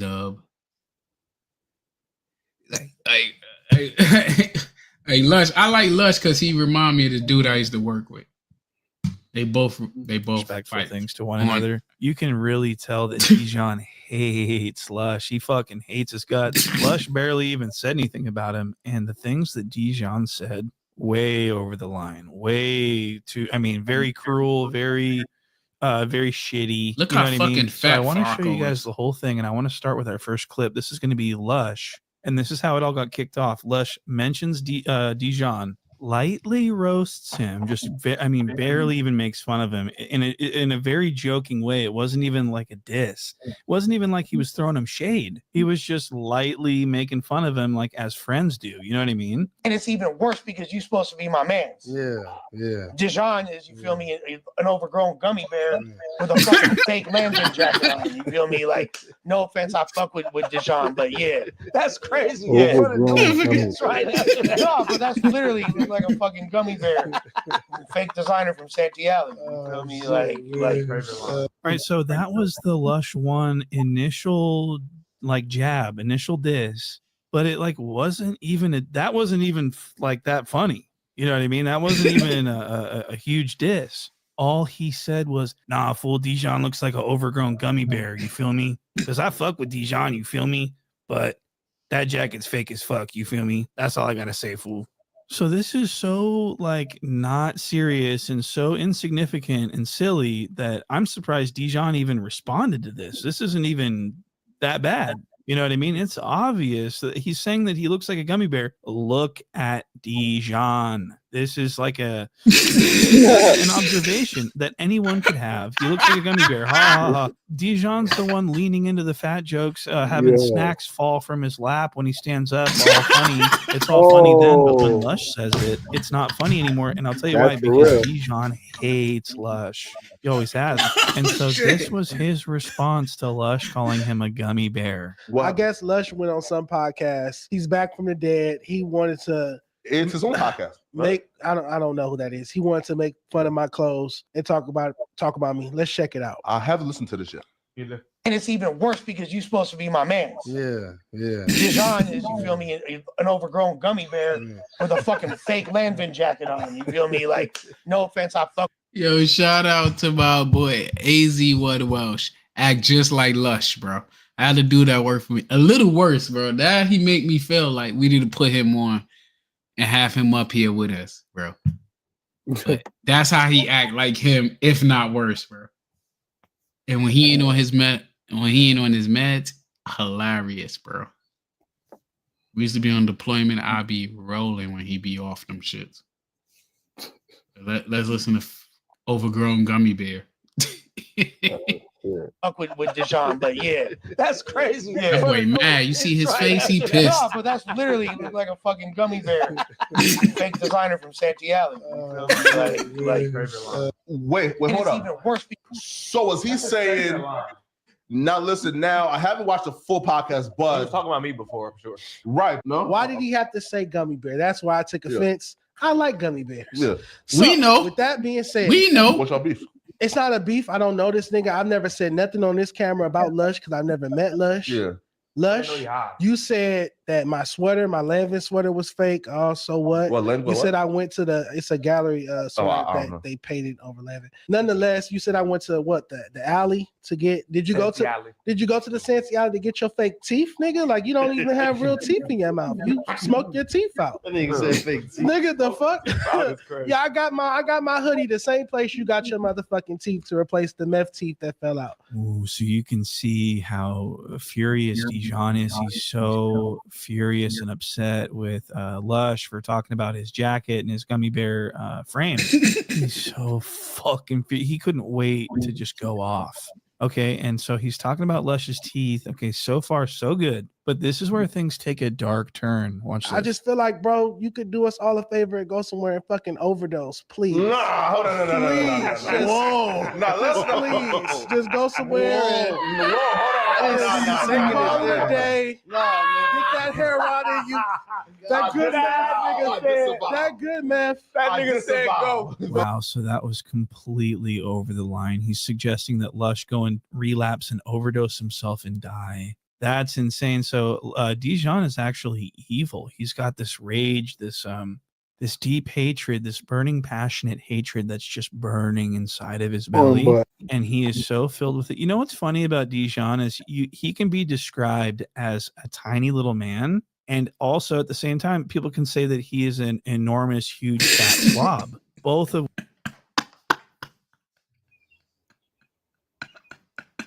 Oh, I can say he can be a tiny little man and a fat ass slime.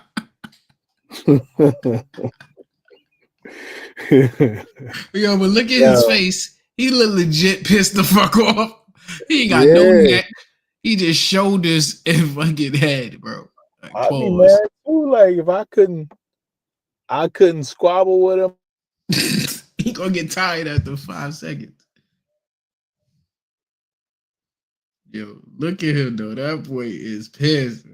That's a classic. I'm mad at the world, but I'm still. How he showed him stand up and all the snacks fell out. It's fucking.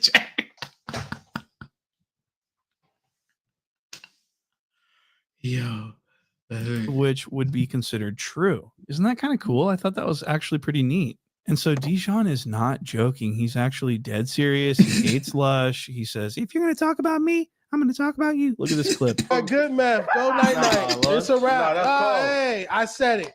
I said you can't tell me how to respond to disrespect. You disrespect me. I'm gonna say what I say back. You can't tell me how to respond to disrespect. That wasn't even disrespectful. He said you look like an overgrown gummy bear, which is true. It would be different if Lush was like, nah, fool, like he's so fat and disgusting. Like I don't think he's seen his dick in years. He has to probably reach under all that fat with his hand to find his dick. And then it's not even a dick. It's like a little bean. So he's twanging his pud under. He didn't even say anything crazy. You know what I mean?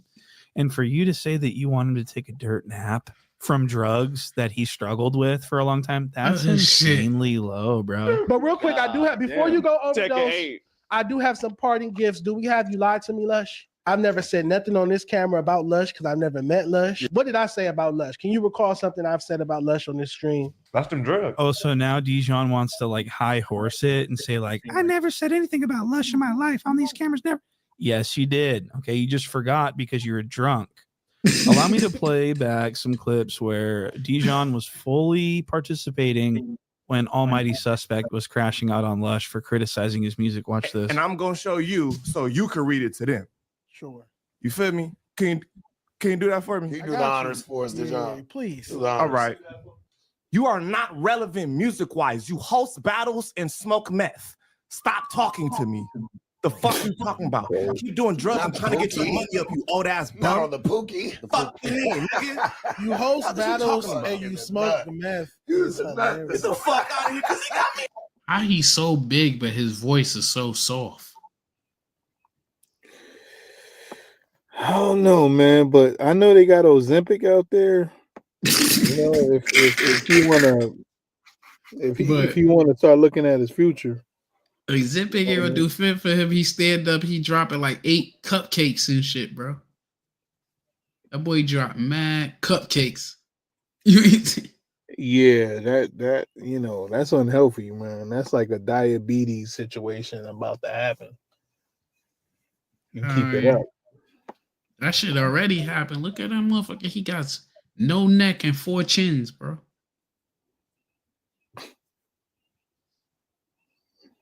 No neck, 4 chins. This is my first time hearing Hosting rap battles and meth is hilarious. Okay, so you're talking about Lush, you're joking around, it's all fun and games, but when Lush does it, it's a problem and you have to wish death upon him. Okay, so that's not very balanced. Okay, so, but he did say, show me on these cameras anywhere where I said anything about Lush. I just did. And so Dijon and Suspect and Flocka would sit around and just talk about Lush, this insignificant guy. He's so insignificant, but they're talking about him. They're dedicating a huge portion of their show to him. I'm just wondering if they know how stupid they look. How old is he? Like 40. Again, I don't know much about him outside of outside of the meth and the no teeth. What? He's 40. But I just tried to talk. Let's count the Nas. Nah. Yeah. That boy is Nah. talking about him and get Yeah. mad because he I roasting didn't say back. nothing. Well, I got confirmed. Look at Dijon. Look how much he's enjoying talking about Lush. He hates him so much. Boy, he got He's no so neck. Like he'd passionate be so about easy his to draw, hatred for bro. Lush. Look at he's gonna actually. So this next clip is gonna be Dijon Paul standing up on camera, and Just look, he got no neck. He just easy to draw. Look at that shit. Yep. Kids will be excited. we don't see this a lot. This is a rare I occurrence used to to watch bath him when I gotta rise stop up out of a chair. But I thought it was so fascinating. I wanted to include it in this program. So watch this. Hey, clip. do like, yeah. Tell My him win, last lose, name, or my last draw. name. Do that last name thing. Win, lose, or draw. And then you just get up. Walk up.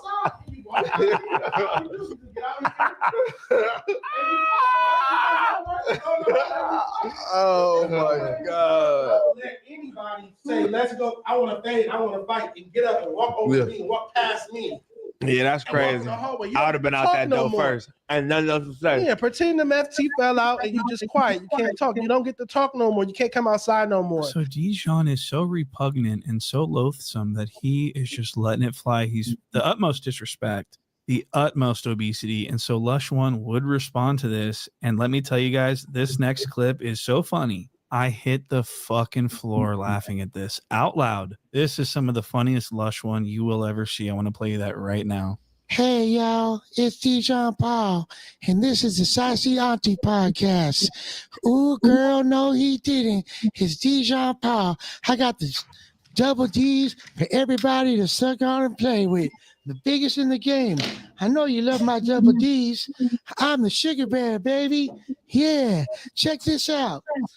Dijon Paul, Lush One, you called me a gummy bear, and that made me hungry. That stimulated every single piece of insulin that's fighting with my type 2 diabetes and made me realize that I had to talk about you overdosing on drugs, even though I'm 3 cinnamon rolls away from my own deathbed. But you take too many drugs, Lush One. You No disrespect, but that made me want to get some donuts. I'm about to go get some donuts. take too many drugs. Oh, The Saucy Auntie podcast gives you Man, 3 donuts. steps in a next world.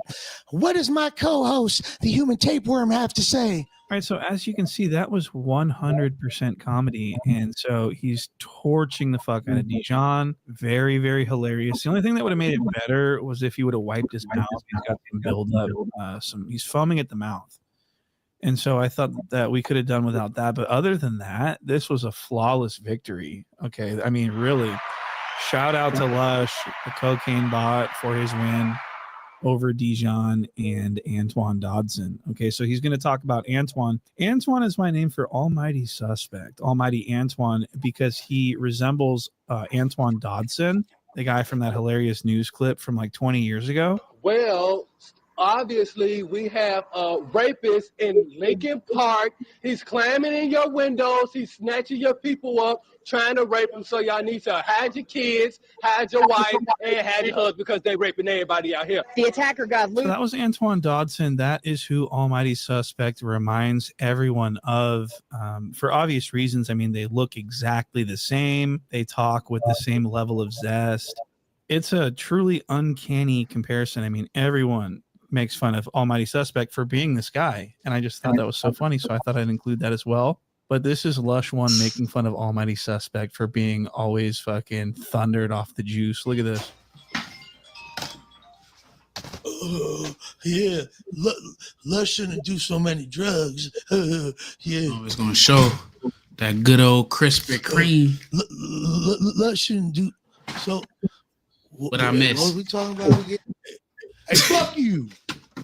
All right, so Lush does a spot on impression of Almighty Suspect. That's him. That was really good. And I want everyone to know that Almighty Suspect is made fun of vastly by everyone. I mean, go to any comment section, any Reddit post, any thread of any kind that has to do with Almighty Suspect. It's almost surely that everyone's making fun of him. Okay, for obvious reasons. One of which might be the fact that he's running from Little Kelpie's fade. He's scared to catch a fade with Little Kelpie. That's fucking hilarious. He's showing Yeah, some he female beat him up. tendencies. I'm gonna stand on calling him a bitch because he was acting like one. So, and that's still a thing. Mhm. I called him out several times after that. He declined a boxing match. He declined a squabble. You know what I'm saying? So, Well, I think I remember this.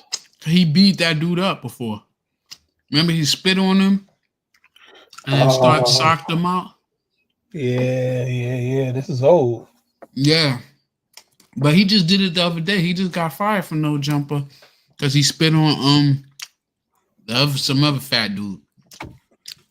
That's why I feel like Munchie ain't blind. Like I think he might be blind, but not like I think he could see something because when they started fighting, he got the hell out the way. You know what I mean? For you to be blind, you know, I got the hell out the way. You knew how to dodge them punches. He like, I hear what's going on. And Hefe just sat there laughing the whole time. And then Munchie was like, he hired for cookies. How you know he had cookies? You blind.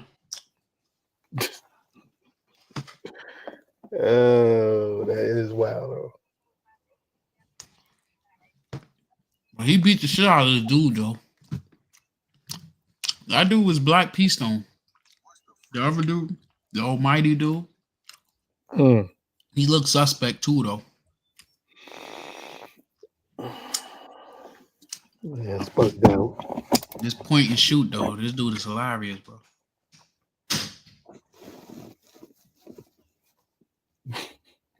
Yeah, he on one, man. That's why I say like he got it. Where you going, Abe? All right. Yeah, breakfast is like 4 a.m, bro. Yeah. This dude is up, wide awake, bro. I mean, if he get up for school like that, he good money. He do. No matter what time he go to bed, he up by 5. He in there making breakfast. I gotta give it to him. So I know my kids don't be up at this time. He said, I've been up since 3:55. Yo, what time they even go to bed, man? Abe go to bed like 7 something, 8 o'clock. He don't play around. Well, by 3 o'clock, he already hit 7. Abe, 7-0. he don't fuck around. Paris, her ass then there went to bed. Actually, her best friend live in Vegas. She be up. On the weekend, she'll be up on FaceTime with her.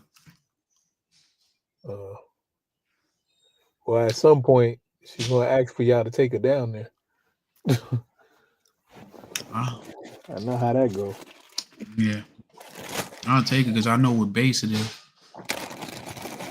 Because her friend, her mom's in the Air Force. I was just talking to my cousin. He's stationed in Florida, but he on deployment. He said he don't come back to November. I thought he was gonna be there, be back by the summer. Someone's gonna come down there for a week. Hey, he gonna be back by the fall. Because when I was staying in Florida, we just missed each other.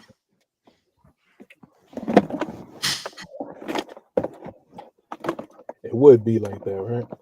Yeah, literally by like a week. Well, I mean, hold on, what's this going on? Oh shit. Hold on, let me see what's that. Damn, it is 4, almost 5 in the morning. I to say you've been on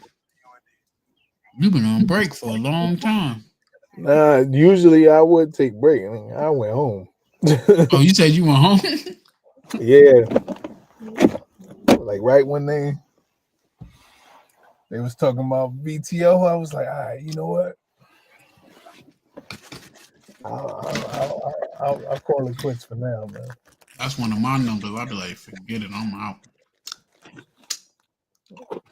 I go inside, I'm take a shower, go straight to bed, get up, knock out the rest of the schoolwork. I didn't even tell you what happened with me with my final grade. I got straight A's the whole class. I turned in a assignment, right? I missed like a little bit of that. Literally, all I had to do was cut and paste off the other two assignments. He wrote me and was like, I turned it in early, bro. He wrote me and was like, I don't know which assignment is in. I'm gonna reset it. I fucking turned it in. He emailed me yesterday, like, I'm sorry, I can't accept it because it's after the class date. He dropped my grade from 100 to 84. I ain't gonna hold you. Something like that happened to me too. My last time. It was, I guess I ended up uploading the wrong assignment. And I didn't know about it until the next week. Because I checked my grades and it said that, I uploaded the wrong thing. He was like, upload the correct one. And it was a week later. So I uploaded it, but he couldn't take credit for it. But the crazy part is when he reopened my shit, it was still after the deadline. So I was like, I could write to school and tell them because I uploaded the right shit. I had to Google how the right shit's supposed to look because it was very vague on the instruction. But I'm like, fuck it, I still passed. I got C. I should have had an A, but now I got a B. But you could have gave me them 6 points, give me a low A. How I get 20 something assignments and one assignment knocked my shit down so many points. Yeah, I literally had nothing lower than an A, and then he gonna say I feel bad because all you got was straight A's in this class. He literally said that shit in the email. I feel bad because that's all you got was straight A's. I ain't could have looked out for it, brother. I think he gave me like a 36 for that part too. That's the part that got me, bro. You could have gave me a fucking 50. I did more than half the right way. That's the part that got me is I turned it in wrong. Let me see what he said. Sorry, but I cannot accept your final project part 4. I did the other 3 parts correct. I can see you only docked that shit 25%. It was submitted after the course ended. Unfortunately, this lowers your course grade to a B, 84%, which I hate to see since you always earned the A on your assignments otherwise. If your submission was delayed because of matters beyond your control, you may want to contact your counselor and ask whether the school can allow me to accept it. Let me know. Then he put some Bible verse on that shot. I mean, it don't sound like he, what I mean? Bible verse. He put some Bible verse. Joel's 28:12. The price of wisdom is above rubies. Wow. That's literally a Bible verse. Yeah, that shit say. I thought you was jobbing. What you eating, Abel? You eat what? 5 oranges? I thought that was a figure of speech. 4 now. Yeah.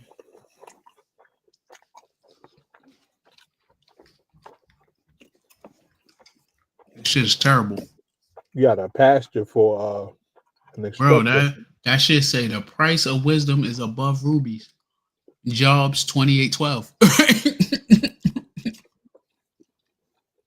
But I'm thinking about hitting up the school because in the day you pay for them. You know what I mean? You paying for the class. Yeah, so I might open it up. It might not. I mean, I turned the shit in. I don't knock them. It is what it is. As long as I pass, I just wish it was 6 more points that it at least was a A-, to keep my GPA up. Right. But it is what it is. At least it ain't an F, I need to just get more time in going over the practice test. I want to shoot for this the comp of the A But right now, what's this? Operating systems. That's what I'm learning about. Operating systems. It's I did basically that the shit shit. so many years ago. Yeah, it's basically like the shit that we would typically do, like switch out what's that add sound cards, add a graphic card. Oh, You know what I mean? You got drag and drop a lot of this stuff. But if you're doing it for real, you don't drag and drop nothing. You just unscrew it, you take it out, put it in, Yeah. I about to do know that shit probably sometime this week. I'm about to take my shit apart to clean it out, dust everything out, blow the air. yeah, some of that I don't even gotta read because I know that, but Yeah.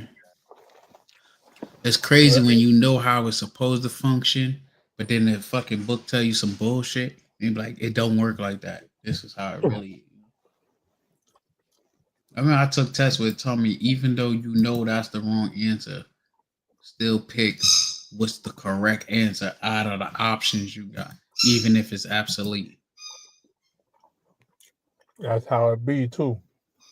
Going into the field, it was the same way. I was learning HVAC in school. The book have you do it one way, but once you get out in the field, my instructor always said, "Whatever you think you know, just forget about it." Because out there, it's a whole different ball game. And he was right too. And nobody be doing that shit exactly by the book.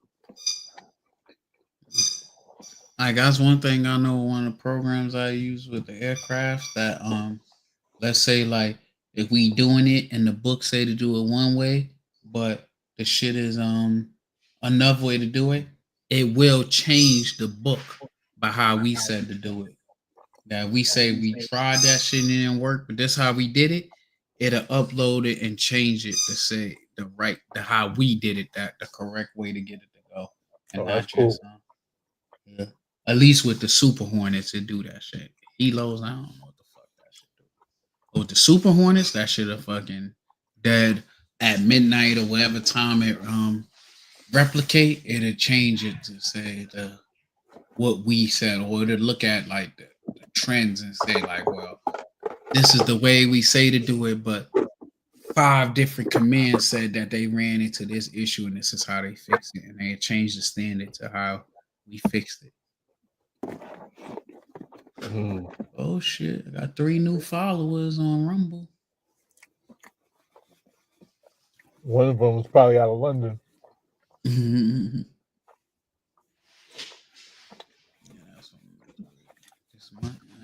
This is my first time posting on Rumble in months.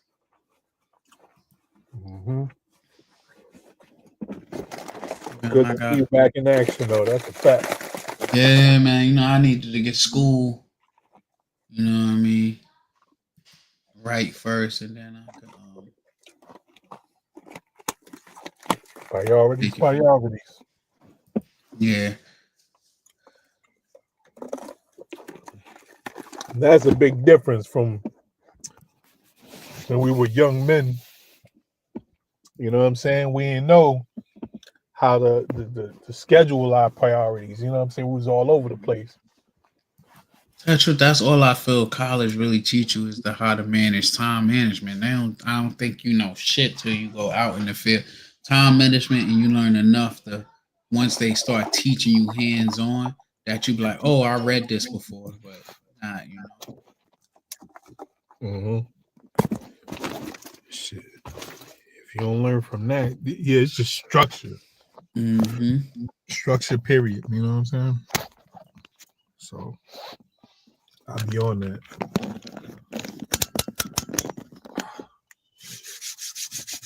Big Vibes Only is the channel that got the most followers on Rumble.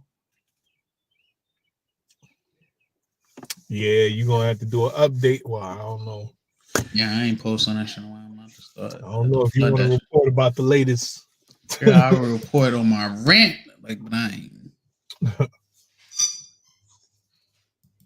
What the hell is that? Rubber ducky in the back? Yeah, that damn dog. They done gave that shit a rubber ducky. They got that and some other dog toy that's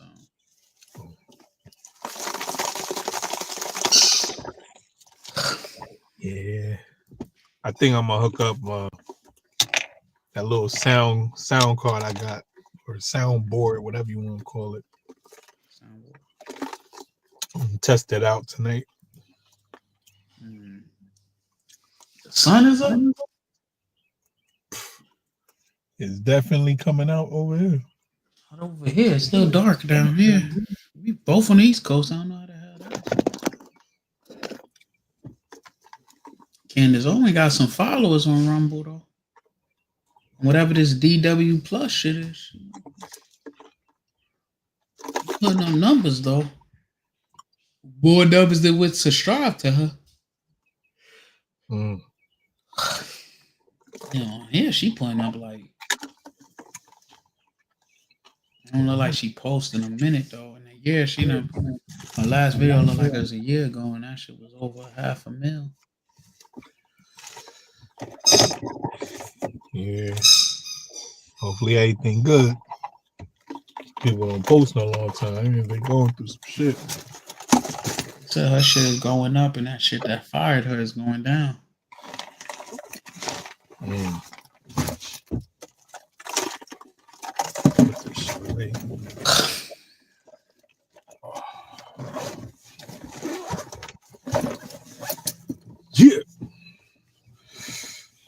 Ah, man. See, Rumble getting better ads. That means better revenue. That's for sure. Hope so. You know what I'm saying? But I know they got better ads than that bullshit they have. You could get a Rogaine commercial. That'll be cool. Popping right now. Yeah. Shit, I've been seeing too many people that, you know what I'm saying, be having very thin spots. And I'll be like, damn. You're gonna have to do something about that. You know what I mean? You're gonna have to get a low Caesar, you know, get yourself a little bit of fiber so you can sprinkle on and cover it up. You know they good for that. You ain't putting no fibers in your head. Yeah. You can either get the little container you put it in, and you could just like, you know what I mean, sprinkle it, like spray it. Yeah, the barbershop I go to, they don't be putting this in your hair, but the Dominicans out here, they got that shit coming out the ceiling. They got like the fucking ear holes like you fixing a car. They got that shit. I'm dead set. They got like that shit where they spray that shit. Yeah. That's high tech. I don't go there. I don't even think, have I ever? Nah, I ain't ever gone to the Dominicans before. Yeah, Dominicans, they'll do the massage. They been putting Azim all over your head and shit, like on your face. Massage little hand shit. Yeah, don't speak a lick of English. Mess around and go for your eyebrows. Yeah. With the meta glasses though, you could tell it like translate for me, and that shit as they speak Spanish, it is speaking English for you and tell you how to respond back in whatever language you want them to respond back in. Okay. Yeah, that comes in handy. Matter of fact, I was gonna get something like that off of Amazon. Yeah, I needed that shit, but I was at Fred's.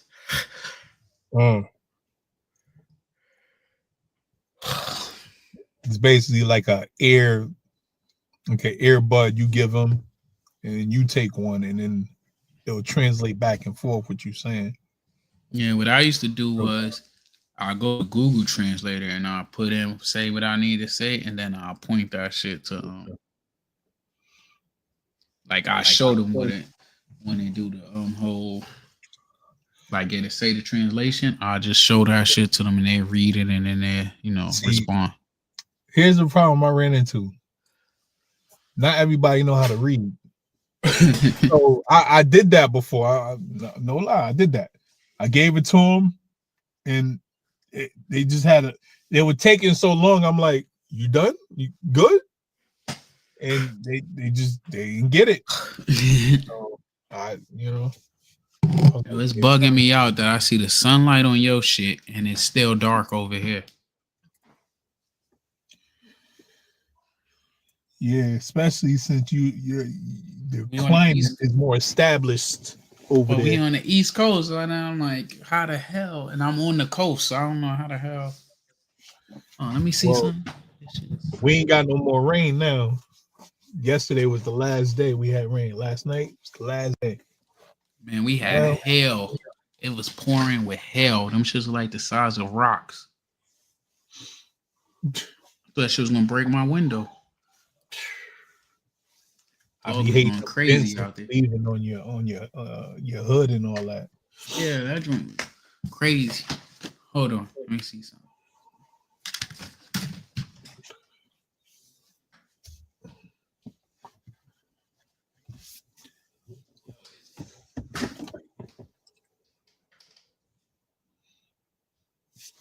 Cut that shit off.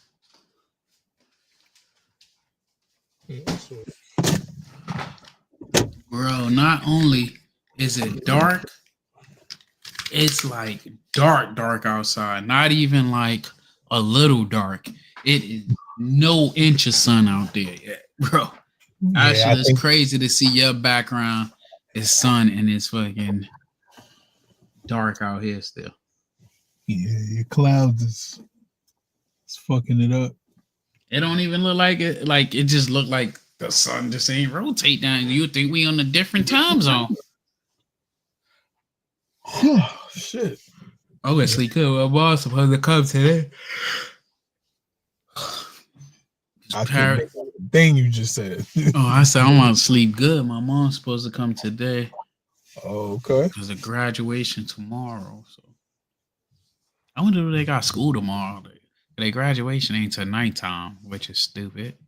But they're gonna go to full day of school and go to graduation. I don't know what's the politics of that down there, but That's some new shit. That's some this year shit. yeah, it shouldn't be that way. It wasn't like that last year. This the first time I ever heard about that.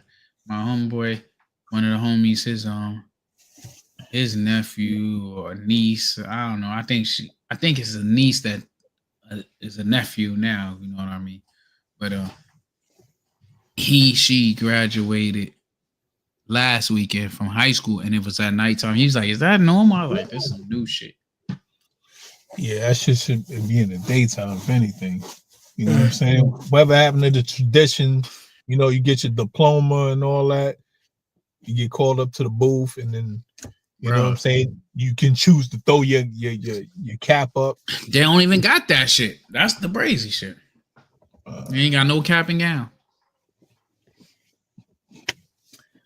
Well, I think I'm gonna start playing fucking what you call it. Vice. Well, I did start playing Vice City. I got like 100 games on the hard drive for the PS2. Yeah, I gotta figure out how to do that shit, get to it. Since I still got my PS2, I might as well. Oh, if you still got your PS2, I could show you that shit. I done went through all the trials and tribulation. Now, what version do you have? Do you got the first version or the second version? I got the fat one. What you got? All right. You got the slim? So you got the first version. Yeah. I got the second and the third version. I don't got the first version. Is you do you got the joint with the hard drive with the expansion bay? The second one I believe has that. You have to show me a picture of your joint. No, I'm saying. Yeah, If it's you got fat. that still, you can hook up the hard drive and just slide that joint in, down, or not download, burn your own games once you buy them to a CD to the drive. And Sounds like I'm gonna have to start renting games or something and then just burning them. yeah, that's not legal either, but you know. I made a copy of Yeah. all my games. I mean, I'm not really gonna burn them. Yeah, I know. I'll send you all the information. You need. Yeah, That shit is easy. That's the easiest. It ain't like Xbox and shit. Xbox, you gotta sorter shit and put a Raspberry Pi on that shit. This shit you need a memory card, but you could get the memory card that already got everything on it. That jailbreak it. Oh, bet. Look, that's what I did. I ordered that shit from Amazon. I seen how to make it. I'm like, the convenience of paying the $15 for that shit is a lot. And to get it quick, to get it in like a day. Because you can get it for cheaper off of AliExpress, but you know that shit gonna take like 2-3 weeks to get to you. Yeah. You gotta expect not to play it. And then when the shit show up finally, you be like, all right, let me get to that. Let me get to that. Cause I bought a regular memory card off it at a save joint, which I ain't gonna lie, it was worth it because I got the 128 megabits of woo. But the 8 megabits one I bought at the game store out here. That joint was like $15. I bought the 128 megabits from AliExpress for like, I think maybe less than $10. Like $6, $7 the most. Yeah. I think Shit, the last $509. Last memory shit I got, I think it was like a flash drive. Oh shit, been on this bitch for 4 hours. Doggy, be quiet. About to go out to the backyard, my guy. As soon as that sun come up.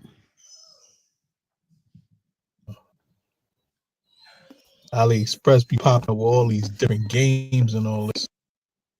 Yeah, once you look at one thing similar to that, it's gonna start showing you everything you looked at before. Like similar to what you looked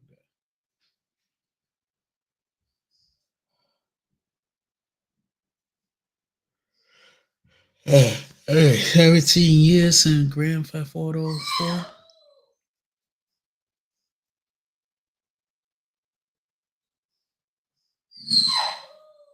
I got Grand Theft Auto. Grand Theft Auto 4 is like on 360, right?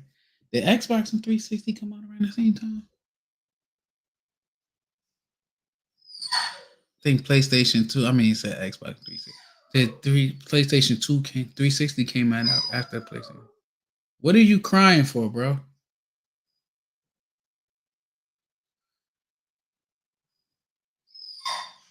going to put this motherfucker in the backyard.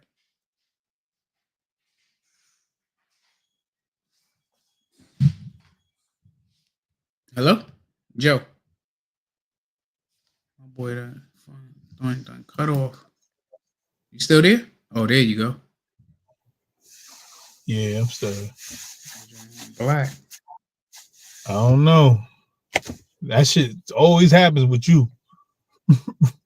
Yeah, see, I can hear you, but your joint freeze. That shit always happens. And Bro, it's not even my laptop either. Yeah, it just went black just now. Yeah, I see. No face.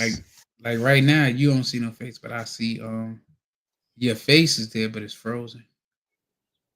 Oh, I don't even see a face. I see a black screen. All together. I'm about to jump off this joint that way I can get in a shower. Oh yeah, you done got your rec in, got your subscribers in. You know what I'm saying? Did your little warm up. Yes, I gotta jump back on and start getting back in the mix again.